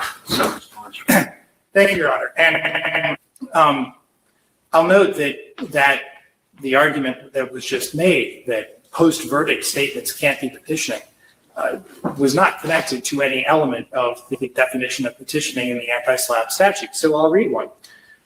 Any statement reasonably likely would encourage consideration or review of an issue by an executive body. The Norfolk DA's office still exists. Karen Reed has been found not guilty. If Karen Reed's not guilty, somebody else is guilty. Aidan Kearney fervently believes that the plaintiffs are guilty. It is still possible for them to be charged.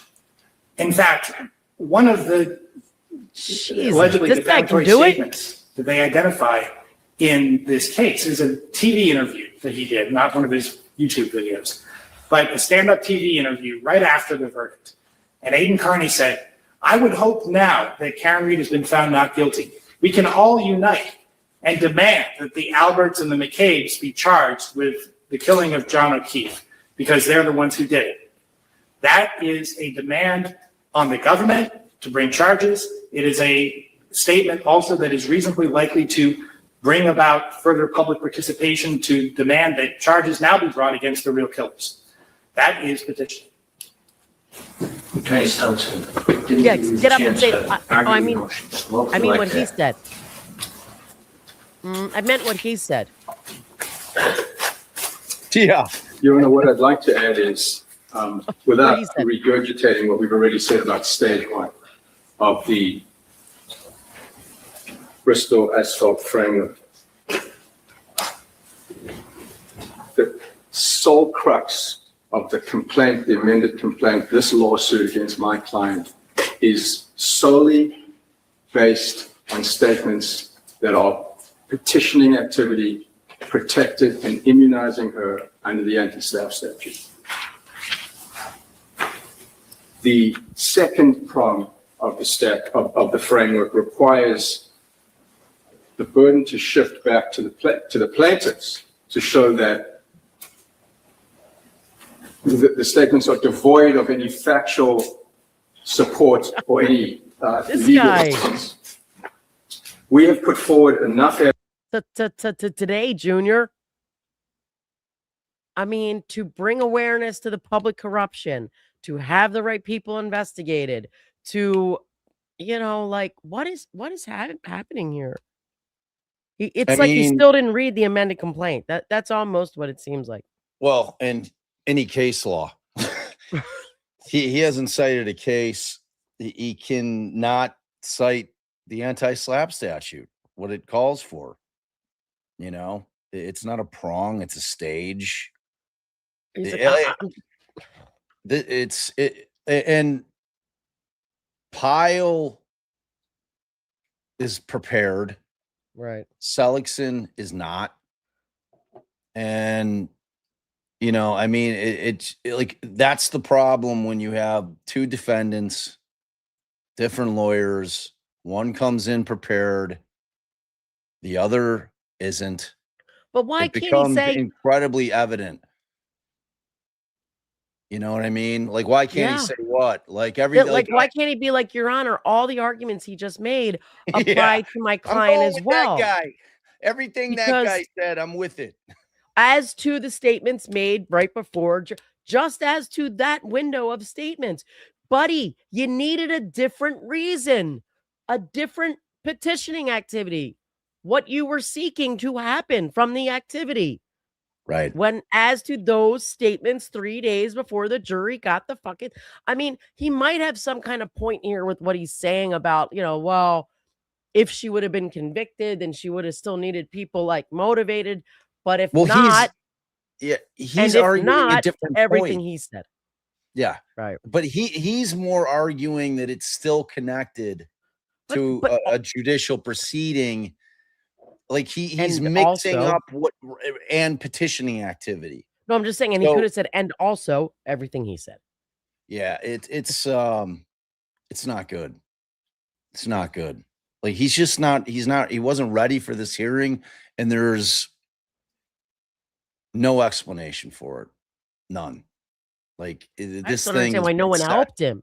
Why didn't where was that? We were like, yeah, anybody call this guy up and be like, dude, you got to be prepared. AJ was there handling the federal shit today. So remember, that was taking place after this hearing because the feds would not continue it. And or Gilday wouldn't continue it. I can't remember which one wouldn't continue it. I saw that order come down on like Friday. Yeah, I think so. This was always feds going. Wouldn't continue it either. Right. Yeah. Neither one of them. Right. AJ was, he's handling the federal shit. Which actually says no, he wasn't, but I don't know. Wait, I thought somebody said that AJ was an adept. Someone else said too. AJ was an adept. I'm handled getting bad yesterday. intel in the Walters chat. Went today. AJ wasn't in federal court. I thought AJ wasn't in federal court. No, AJ wasn't in.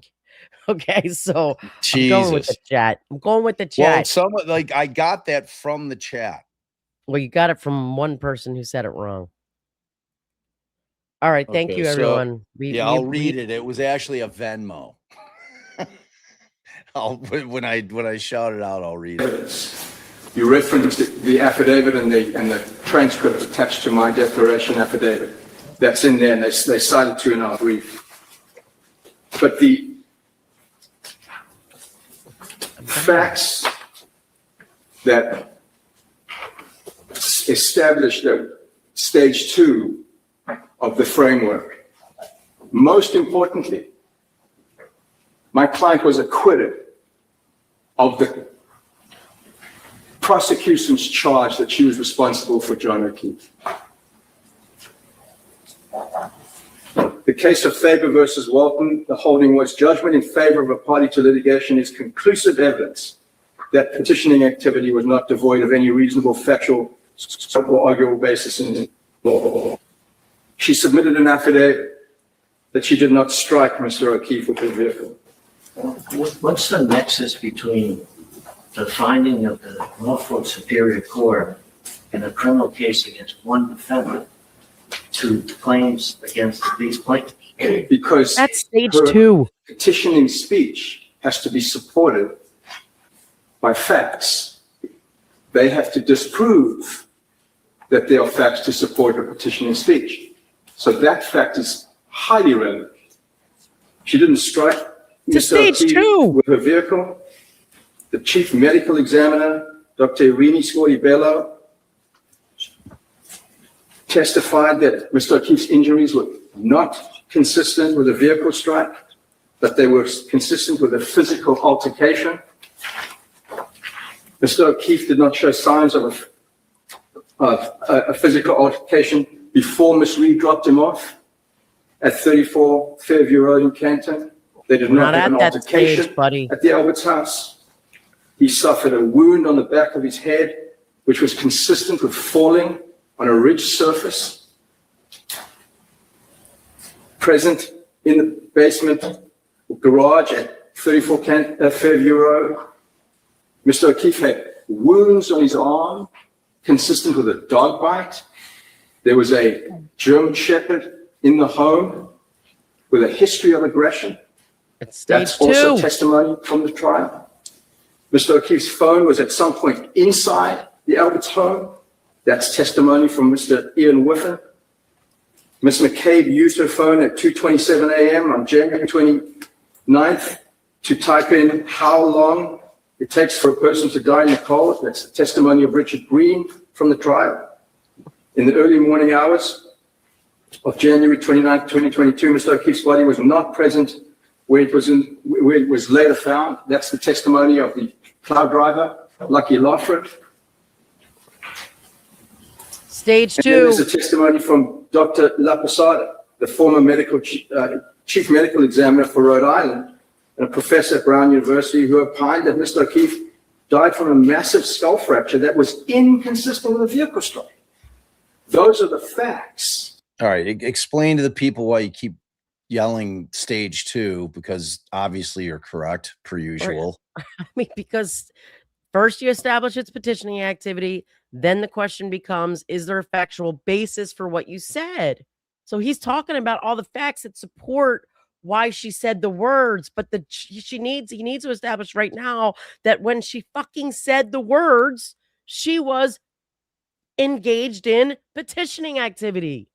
So what was she petitioning for while the jury was about to get the fucking verdict? That is all the judge is asking you right now. This is just too much. If you guys are confused, I've seen a few messages in chat. This is a motion to dismiss under the anti-SLAPP statute. Okay, so it's a special motion that was filed. No, wait. People think if you don't get to stage 2 if you don't get past stage 1. Correct. Yes. But I'm addressing that some people were like, Go ahead. what is going on here? So this particular motion, all right, and this anti-SLAPP statute was developed in order to avoid protracted litigation. So they have this hearing early on in these things before they get deep into discovery. The whole case is stayed in terms of discovery process, and they hammer this out. So they file their motions to dismiss. Aidan's side has done it. Karen's side has done it. There was quite a kerfuffle going on with Karen's attorneys and their motion to dismiss based on the amended complaint, which they didn't address these allegations that the judge has been throwing at Seligson for the last 25 minutes. And Seligson's been trying to do something with it. What? I'm not sure. But what Allison keeps yelling is like they've got to get to stage 2, and they haven't gotten even close to that. Like the judge is going to decide. I'm assuming he'll take it under advisement at the end of the day today. I like maybe with Karen's, I don't know what he's going to do.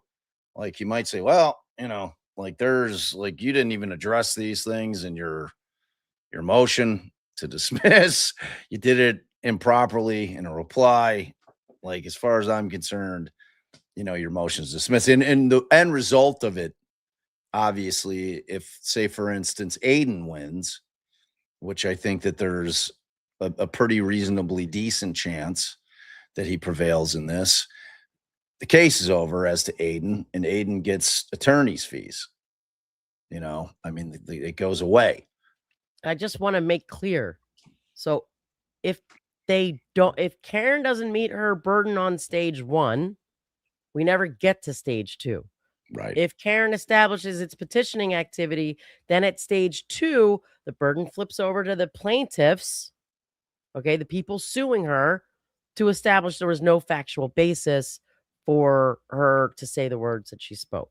All right. And just give the people a very, I see some people that obviously have not watched our earlier lives regarding this, where Allie went into great detail as to exactly what petitioning activity is on repeat.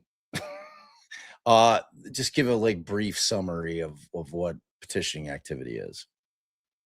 Well, they've said it multiple times here. It's when you're asking the government for some kind of redress to do something, but also when you're trying to motivate the people to ask for the government for redress.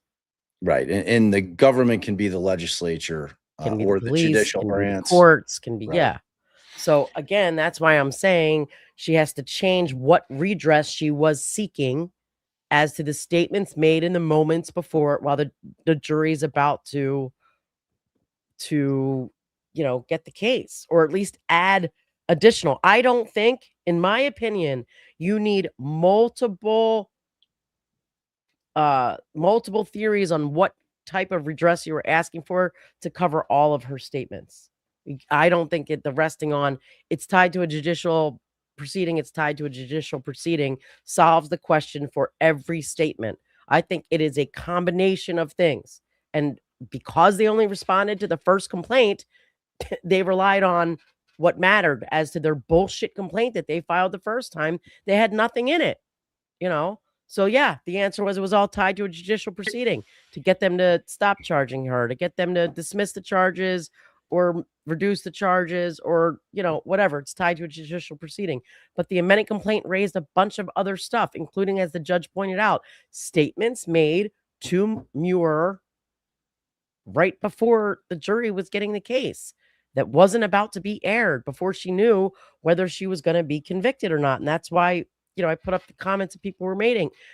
This wasn't she didn't only have one purpose. She had an and he's not mentioning the and. And the problem is that Karen had a tougher road to hoe, or road to hoe. Only once there was an amended complaint filed, because the first complaint was bullshit.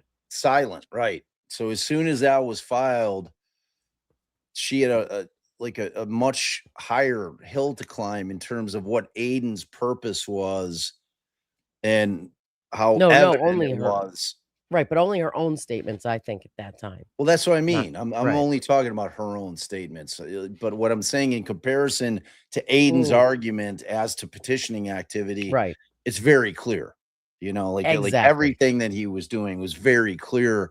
Karen's really required more skilled argument, which is what Seligson is not able to do on her behalf right now. Right. That's where we're at with this thing. If just so you understand, if the motion to dismiss based on anti-SLAPP does not prevail for one or both parties, the case just moves on. So, well, they have their interlocutory appeal. Well, yeah, of course, it's going to get appealed. No matter which side loses, it's going to get appealed. It has to. Unless they decide to just give up on Aidan, because I think it might be statutory. No, I'm meaning if the plaintiffs don't want to keep, they're just like, fine. let him go. Karen's still here, Yeah, right. but they might not want to risk it because they might lose on an appeal. Who knows? Let's see what's happening.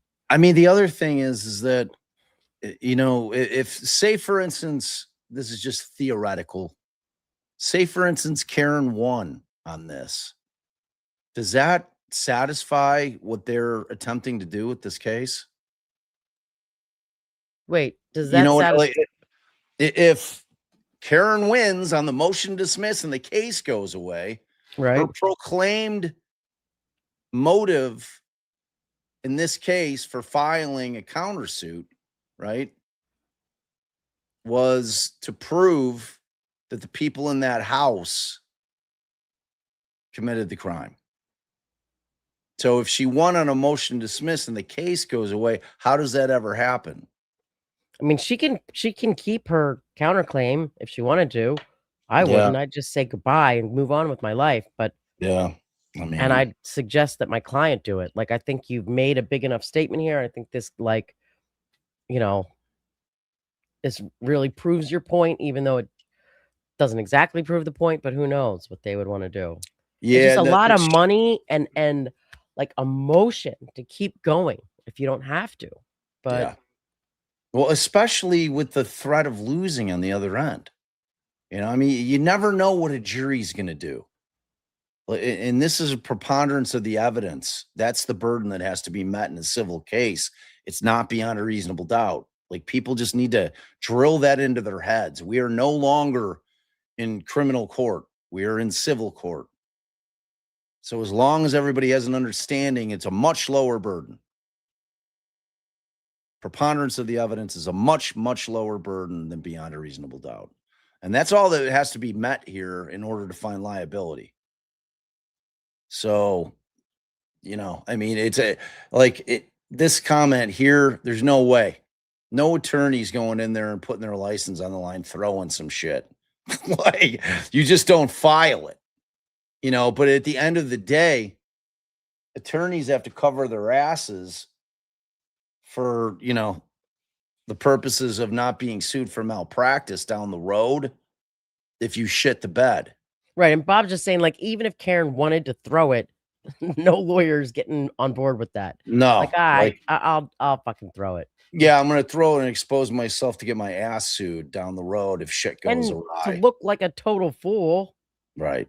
That's like, well, yeah, that goes hand in hand with getting your ass sued down the line. All right, let's keep rolling. That the plaintiffs now have to prove are somehow we're devoid of proof. So the statements of petitioning, they are covered by the anti-SLAPP statute. The amended complaint rests solely on those statements. And the support for the petitioning activity is factually supported by what I've just read and what I've submitted to the court attached to my affidavit. For those reasons, I ask that the court dismiss the lawsuit against my client and award her attorney's fees as is provided under the anti-SLAPP statute. Thank you, Tracy. It's just like, I'm just going to say it with a lot of. June's arguments. Just briefly, Your Honor. And before I do, I did just want to point out, in response to the court's question earlier to Attorney Pyle about whether posting to social media is, by its very nature, petitioning activity. We cite the Sheehan case in our brief, which stands for exactly the opposite. I hesitate, Your Honor, to even engage with what I just heard, because I think it's prejudicial to my clients to even entertain what I believe is just nonsensical recitation of evidence that doesn't implicate any of them in crimes, that has been shown to be discredited. And I'll start by pointing out that he doesn't mention Colin Albert once. Doesn't mention him once. And the reason he doesn't mention him once is because he knows that the undisputed evidence, as we present in our brief, is that Colin Albert wasn't even there when Mr. O'Keefe arrived. And because he knows that the other evidence that they suggested implicated Colin Albert in some sort of altercation, that is, that at some point he had scab knuckles, that they were in possession of photographs that show him before that and after Mr. O'Keefe's death with completely uninjured knuckles. So I only raise that to show just how frivolous these arguments are with respect to Ms. McCabe. Attorney Seligson just said again here in open court that Ms. McCabe Googled how long to dine cold at 2:27 a.m. You're never going to give that up, buddy. True.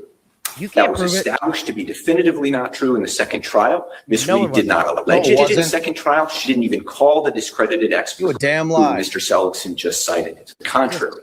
No. Celebrate officials who managed that software testified without contest that server trial did you showed up watch? at 2:27 a.m. because a previously opened window was used to conduct the search after 6 in the morning.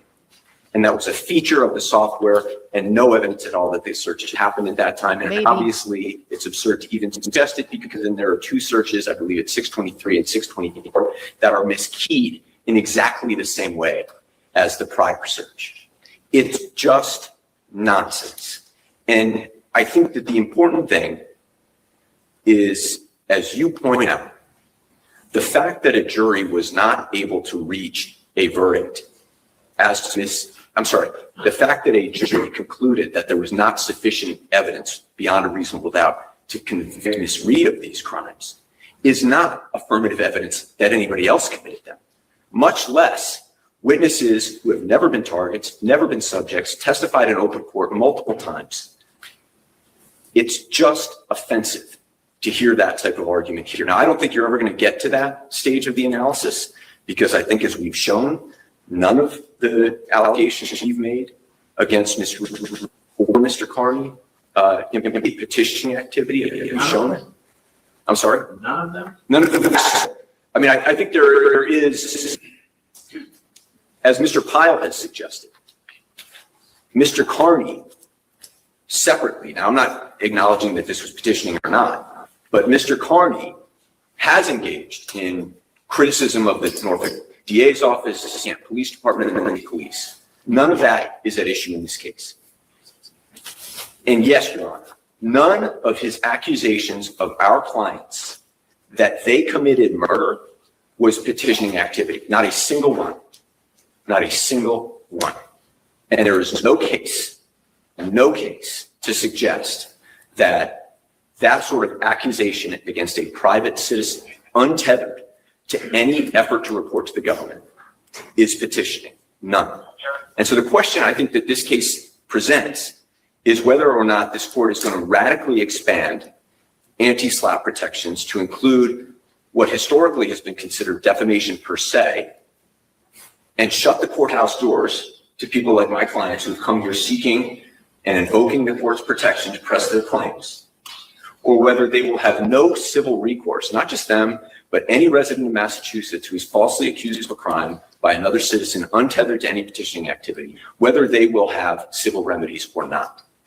And to me, the case law that we cite in our brief makes it clear that the narrow purpose for which the anti-SLAPP statute was enacted certainly does not extend to what historically has always been understood to be defamation per se, the worst type of defamation, the accusation of one citizen of another, a false accusation that they've committed a heinous crime of murder when that has not been tethered to any report, any petition, anything with respect to government.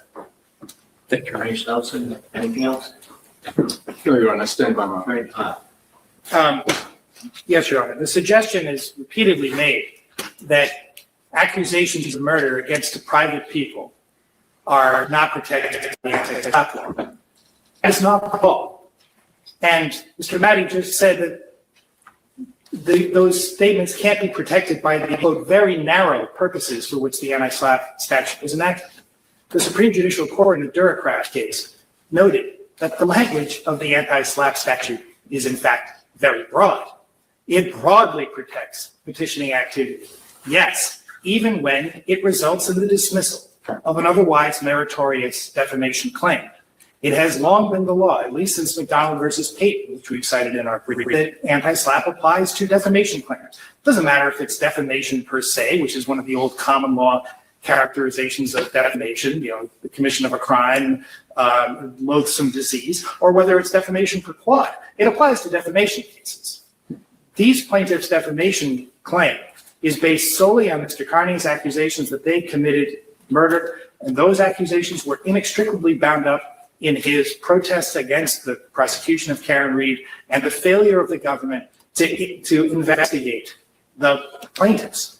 The notion that there's no reasonable factual support for Mr. Kearney's petitioning activity is laughable, given the extensive evidence that you've heard about at the trial and that our brief explains in great detail. Mr. Mattie didn't say anything about the Ford Edge that Lucky Lawford saw parked in front of 34 Fairview. There's no explanation for that. The notion that he cannot make these statements, comment on a pending criminal case in order to get people involved in this matter is simply not accurate. The anti-SLAPP statute provides very broad protection for petitioning activity, and it doesn't require that anybody report anything to the government. It extends to the statements that are made that are intended indirectly or directly to reach the government. That concludes my argument on the anti-SLAPP motion. I did want to raise one other housekeeping matter with Your Honor in order so that the record can be clear. Back at the Rule 16 conference, Your Honor asked. So I just want to say this, and it's not like, oh, let's pat ourselves on the back. But you and I, who are not anti-SLAPP experts, if that's what we're saying, that Karen's lawyer is not an anti-SLAPP expert, made that essentially that entire inextricably intertwined argument for Karen. Even we made it for Aidan as well. Like the whole you're only talking about the fact that these guys are murderers to say, why aren't they investigating the murderers? They're trying to cover up a murder. It's one and the same. Why can't Karen's Read's lawyer, make these same types of come up with these same types of arguments on his own just because he's not an anti-SLAPP expert? If he's not, I don't know what kind of lawyer he is. I don't know either. I'm just going based off of what, like people are saying, like he's not an anti-SLAPP expert, but it doesn't take an anti-SLAPP expert. It just takes a legal mind. And I'm sure all of your analytical, non-legal, but analytical minds to put that together as well. And and he didn't even have to be quick on his feet. He had plenty of time to think about this coming into this hearing today, and he didn't. It's inexcusable in my world. It just is. You're going in there not prepared. Yeah, and there's no beating around the bush. Period. I don't know that guy jack shit. That's my honest evaluation. Karen's motion is getting denied flat out. We'll give the predictions after. I was laughing at what the plaintiffs to file a thumb drive containing all of the allegedly defamatory videos. You have received such a thumb drive? Oh, I didn't know that because I didn't receive a copy. I'm glad that thumb drive is now in the record. I know there was a thumb drive attached to the anti-SLAPP motion that may have contained a few of the videos. I'm not sure if they right? I don't think we noted that we received it, no. Oh, okay, all right. They sent it in. They sent a thumb drive in with the links and all that. Containing every allegedly defamatory video in the case? Okay. Thank you, Your Honor. That satisfies me on the issue. I would request a copy. Happy to give you a copy. Your Honor, very briefly in response. The Dirk case cited by Counsel. Well, cited by everyone. I cited it too, so. Which I relied on in saying that the purposes of the anti-SLAPP statute are narrow, reads as follows. Section 59H is, quote, strong medicine and used only in a limited context, requiring, quote, necessarily narrow and strict construction. That's what I was relying on when I made that observation to the court. And the last thing I'll say is, it is of course true that the anti-SLAPP statute applies to defamation. The point that we make, and I think the point that counsel doesn't even dispute, is that where the defamation involves accusation of a private citizen of murder, and that accusation is not made to a law enforcement agency or the government, that it has never been given petitioning protection. Okay. Thank you all for your arguments. The matter will be taken under advisement. Can I speak with all counsel at the side of the bench, please? I guess just double check they don't come back, and then No, I they're think, done. all right, good, because I That's think it. I'm gonna leave you to go Oh, over there's this. BC. All right. So again, thank wait, you. where are you going at? To get some. I need to cool down. I'm having a moment. I'm having a moment. I feel, All right. but I do Really? want to just make sure that I say, all right, I'll All right, stay. give me your quick prediction, and then I'll quick prediction. I what do you think? can't even make a prediction, but I do want to just say right before now, I he's leave. going to decide whether or not either one is going to stage 2. Right. That's going to be so. Theoretically, he could find that Karen, sorry, your guy didn't do it for me. Your motion to dismiss is denied. He could say, all right. There's no way, in my opinion, all of the stuff that I don't know why, like, he's got some of the things have to, like, he can say these statements are out, these statements are in as to Karen. I don't think he's going to be like the entire thing. None of it's petitioning activity. That's not happening. I don't think. As to Karen, not all of them. They made a bunch of statements. They didn't even answer it. You're talking about the new allegations. There were allegations in the original one. Some of them have to be petitioning activity.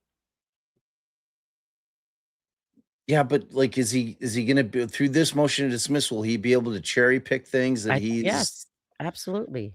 All right, so absolutely, I think. But look, I'm no anti-SLAPP expert, but I think that he can do that, and I think that he would do that. But I'm not 100% sure. Well, the only reason that makes me feel like you might be right is when he made that comment to Mattie, where Mattie's like, nothing that he said was, petitioning activity. And the judge said, nothing he said was petition. So maybe he can carve out, and get rid of allegations that were made that were found to be petitioning activity. And then it just leaves what's left. Here's where Karen's not making it to stage 2. There's no way. She might on some. I don't think so, man. But maybe I'm wrong. I'm not talking about my concept under the law in terms of whether or not I think that it was actually. I'm talking about this judge in particular. Right. And I'm going to go off and say this for sure. And I know you agree. Jesus, I can't even think straight.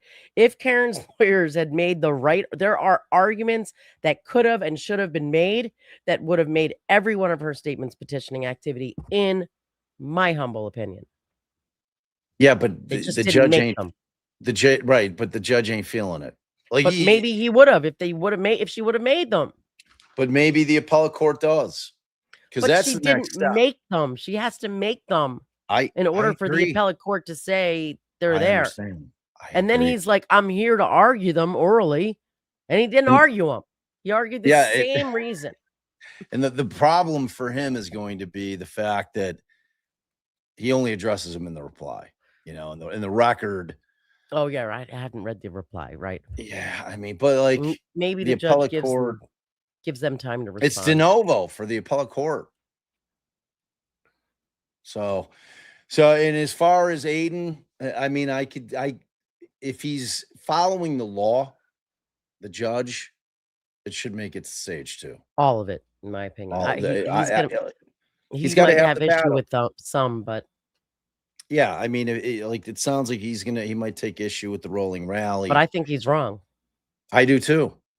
So. I do too. I mean, it ended in Canton PD, the rolling rally. Yeah. You know what I mean? So, it's all how you construe petitioning activity. Like, you have to make the strong arguments as to what constitutes petitioning activity. And I think that all right, you're dying. Go. I'm gonna love you guys. I'm gonna shout out everybody, and then we'll roll. Love you. Bye. All right. So Mary Cronin gifted 5DD podcast memberships. Thank you very much, Mary. And I'm sure all the people that were the beneficiaries of your generosity are very, very thankful as well. Thank you so much. And Sleepless Sleuth, a member for 16 months. Excited to hear you all go over this. Well, I mean, it's like the one thing that we're never going to do on our channel is cater to what we think people want to hear. That's not what we do over here, you know, and I realize everybody's rooting for Karen, and I wish that I had a better feeling about what Seligson did today, but then I'd be blowing smoke up your ass. And who wants that? I mean, I guess some people want to just have people blow smoke up their, like, that's not what we do here. So, you know, all we can do is call balls and strikes. You know, and I thought Pyle did a fabulous job. I think that you had a hot judge up there. This hearing was much more like what they, a hot judge in an appellate court hearing. You know, if you're going and you're having oral argument in front of an appellate court, it's a back and forth with the judge. They call it a hot judge. And, that judge is firing questions because the judge has questions that he wants addressed directly. Whereas most times in trial court, you'll have people come in, they've already filed their motions. And if they made any memos of law and drafted those up, they're going to come in and they'll argue, without the judge saying much. And they'll respond to one another, counsel, and that'll be it. This is a different type of hearing. I actually enjoy these, hot benches. I like that. It's just, it's different. It's not what you usually see in trial court. So, but that's how he decided to handle it. And that's what he did. So, but I thought Pyle did a fantastic job. I thought he was prepared. I think he understands the law like the back of his hand. And I mean, ultimately, I think the argument deserves to go further. I think it deserves to go to stage 2 as to Aidan, because I think that it's just a different scenario because Aidan is a journalist and Aidan was, in fact, I think on all counts, he was always in some form or fashion employing petitioning activity. Like that's just, no one's changing my mind on it. And the fact of the matter is that the results dictate that what he did was effective. So, I mean, Seligson's not wrong though about the acquittal. The acquittal is something that should give the judge a little bit of pause. I mean, that's the one thing that he has in his back pocket, Seligson, is that Karen was acquitted. So that should at least give the judge, force him into dealing with that elephant in the room. But I don't have a good feeling about that. I will not be shocked if both are denied, not based on the law, but based on what I've seen from this judge in both cases, in the O'Keefe case and in this case. And I saw a bunch of comments. I agree. I do not think he should be sitting on both cases. I just don't. I think there's conflicts aplenty, and I don't think that he should be on both cases. I think he should just take the O'Keefe case and he should recuse himself from the defamation. But at this point, I mean, the deeper he gets into it, I mean, the less likely it is that's going to happen. If one or both sets of lawyers file a motion for trying to remove him, that's a different thing. But all right, history and homicide. Yeah, close to 70K. Like, I mean, like we're 300 away. Like, seriously. Can we make it? Can you all help us? Just subscribe. It's free. It's free. Thank you. Thank you for pointing that out to all the kids. Casually Kiki, new member. Family hug for you. Welcome, welcome, welcome. Next witness, love your work. Family hug for you. Next witness came back with 10. I just realized I wasn't a member. What the hell? Obviously, I love your thoughts on like everything. Family hug. Family hug. Right back at you. Thank you so much. Next witness. Bailey B, member for 10 months. I'm here for the incoming kerfuckle and moderate rants. Gave you a little bit of both. Thank you for being a member and such a wonderful member, because you truly are. And then J. Nicole Fish. Nailed it. $10. Love you both for the honesty. Oh, good. I'm glad you said that, because that's the only way we can do it over here. Appreciate your generosity. Thank you so much, Jay Nicole. Eroy, crazy. Mattie can apparently read minds. He's stating that TB's intent behind his petitioning activity, like it's a fact. Right. I mean, that's, that's what lawyers do. I mean, like I said early on, this dude's got a job to do. He's going to argue everything as if it's a fact. I mean, that's what lawyers do. You have two different lawyers looking at the same thing and interpreting in different ways. That's kind of what the whole point of the law is interpretation. Always comes down to interpretation and how cases are interpreted, how the law is interpreted, and you have two different lawyers arguing opposing views. That's what it is. That's what the law is. All right, Chelsea 1214, new member. Family hug for you. Thanks, Chelsea. And welcome. Thank you for the support. Eroy came back with another 10. Can someone tell Mattie that these are two different cases and that the way a judge rules on one thing in one case isn't applicable in the other because they are different analysis? And I'm not even a lawyer. I think that you're speaking about the fact that Aidan had taken the fifth, and that also that in a different case, that the judge had ruled, and I think, which it was in Aidan's criminal case, right, where the judge had found that he made some kind of analysis, not this type of analysis at all, and whether or not it was protected speech under the First Amendment, right? So, and I agree, this is a completely different analysis here. So you nailed that, Eroy. Thanks. Matthew McClellan, $5 Canadian. Isn't it not proper to import criminal findings of fact into a civil case? I mean, it depends. I mean, you could certainly bring in, if you're speaking specifically to what I just spoke to, yeah, I think the analysis is incorrect. So this judge should not be adopting any analysis that was made in Aidan's criminal case at all. It's because it's a completely different analysis. This is civil, that's criminal. So yeah, I mean, no, that's improper. Here, the judge isn't going to rely on that, I would hope. So we'll find out though when we get some kind of ruling. But thank you so much. Just Joe, Canadian 279. Judge G is Johnny Carson's voice. You hear it too? I do. I actually do hear that. It's a good call. I was trying to figure out who he reminds me of when I hear his voice. He does have a little Johnny Carson in him. Good call. Well done. Stupid April. I really thought his accent would carry the day. Yeah, I mean, that's the thing about those, like, kind of, I know he's South African, but it's really kind of more of a British accent. They just sound smarter. I don't know who they actually are, and obviously it's an individual thing, but that the British accent just makes me think that people are smart just when I hear it. Oh, well, hello to you, sir. So I'm with you, Stupid April. But unfortunately, it didn't carry the day. Lazy LCH, $10. I'm not sure I'm following all this, but I will say I'm more impressed with Rosenberg than Seligson when it comes to arguing with the judge. However, I think Karen Reed is screwed after the Today Show. Didn't help. It didn't,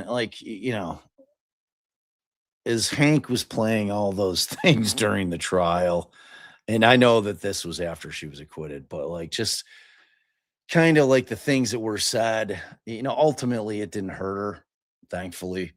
But man, that was, I would have loved to have been a fly on the wall to hear those discussions between David, Yannetti, and Alan and Alessi about whether or not they thought it was a good idea to do those interviews. I just know how I feel about my client saying anything prior to trial on an interview, which I know that they'll be able to use in court if it's not helpful. So yeah, I mean, I feel you there. Thank you so much for your generosity. Music to my soul. I think AJ might have fired Cosgrove yesterday. So his work is done for the moment. We got to go back and watch that. I missed AJ's argument. People were saying it was fire.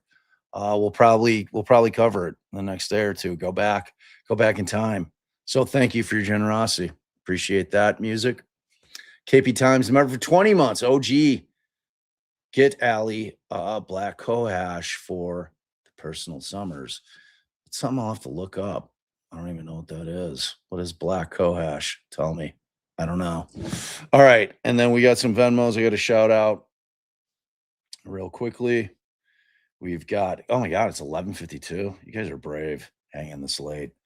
The Frizz supporting for a good grift, 25 solid on the Venmos.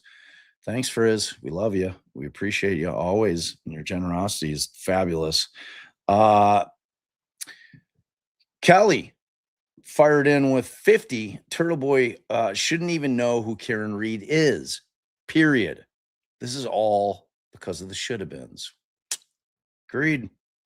I agree. And thank you so much for that incredibly generous Venmo. And then Tiff came in with 25 and about I'm behind by 20 minutes. But Gilday, if that's how you pronounce it, appears to have made evidentiary conclusions that don't exist yet. Isn't this quintessential bias? Recusal. Look, I've been pretty adamant. I mean, he seems to have formed opinions on this. He seems to have done independent research, which is improper. He's sitting on the case. He shouldn't be digging around. It's not what his role is in this. Like, we'll see how it goes. We'll see what's done with him. But I don't disagree with any sentiment there. And thank you for your generosity. Next witness sent 10 to let us know the attorney's name is pronounced Mattie. Thank you very much. That helped during the live. I was able to land on one. Thank you so much for that. And then Tiff came back again. And this is where I was. Karen and AJ were seen again at lunch in Boston during this hearing today before the Fed case. So I think I misconstrued the last sentence before the Fed case and turned that into they were then heading to the Fed case. So I made an assumption, which apparently made an ass out of me. All right, that'll do it for all the Venmos. I'll check Cash App real quickly. And all right, I don't think we got anything in there today. So perfect. All right. You guys are amazing. We love you. Sorry for the long gap. We traveled to Iowa. We had a pretty solid weekend of good times and live music. It was awesome. We love you guys. Please remember to like, share, subscribe. We're very close to 70,000. Help us get there. It's free. Like, share, subscribe if you're on Replay Crew. Please go ahead and leave a comment over there. It helps all of it get into the algo. If you dug this live, give us a hype. That helps. The hype happens after the live is ended, and I think in a couple minutes, then you're able to hype it to get it out there. And the hype is for smaller channels to help get us out there, because the larger channels don't have the ability to hype. So that's for smaller channels. So look for us there and give us some love. Give us a hype. We'd really appreciate that. To the mods, thank you so very, very much. Tracy, happy day before your birthday day. Tomorrow's your big day. Happy birthday. You've got a beautiful rendition of Happy Birthday coming. Don't know when we're going to go live tomorrow, but we will definitely be going live tomorrow. I'll figure out what time. So keep your community notes or your community page on high alert. Put your notifications on so that so you're aware when we go live. And to all you guys, we love you so very much. Whether you're old, whether you're new, just know this. If it wasn't for you guys, I'd literally just be an old man talking about all kinds of cases. See you.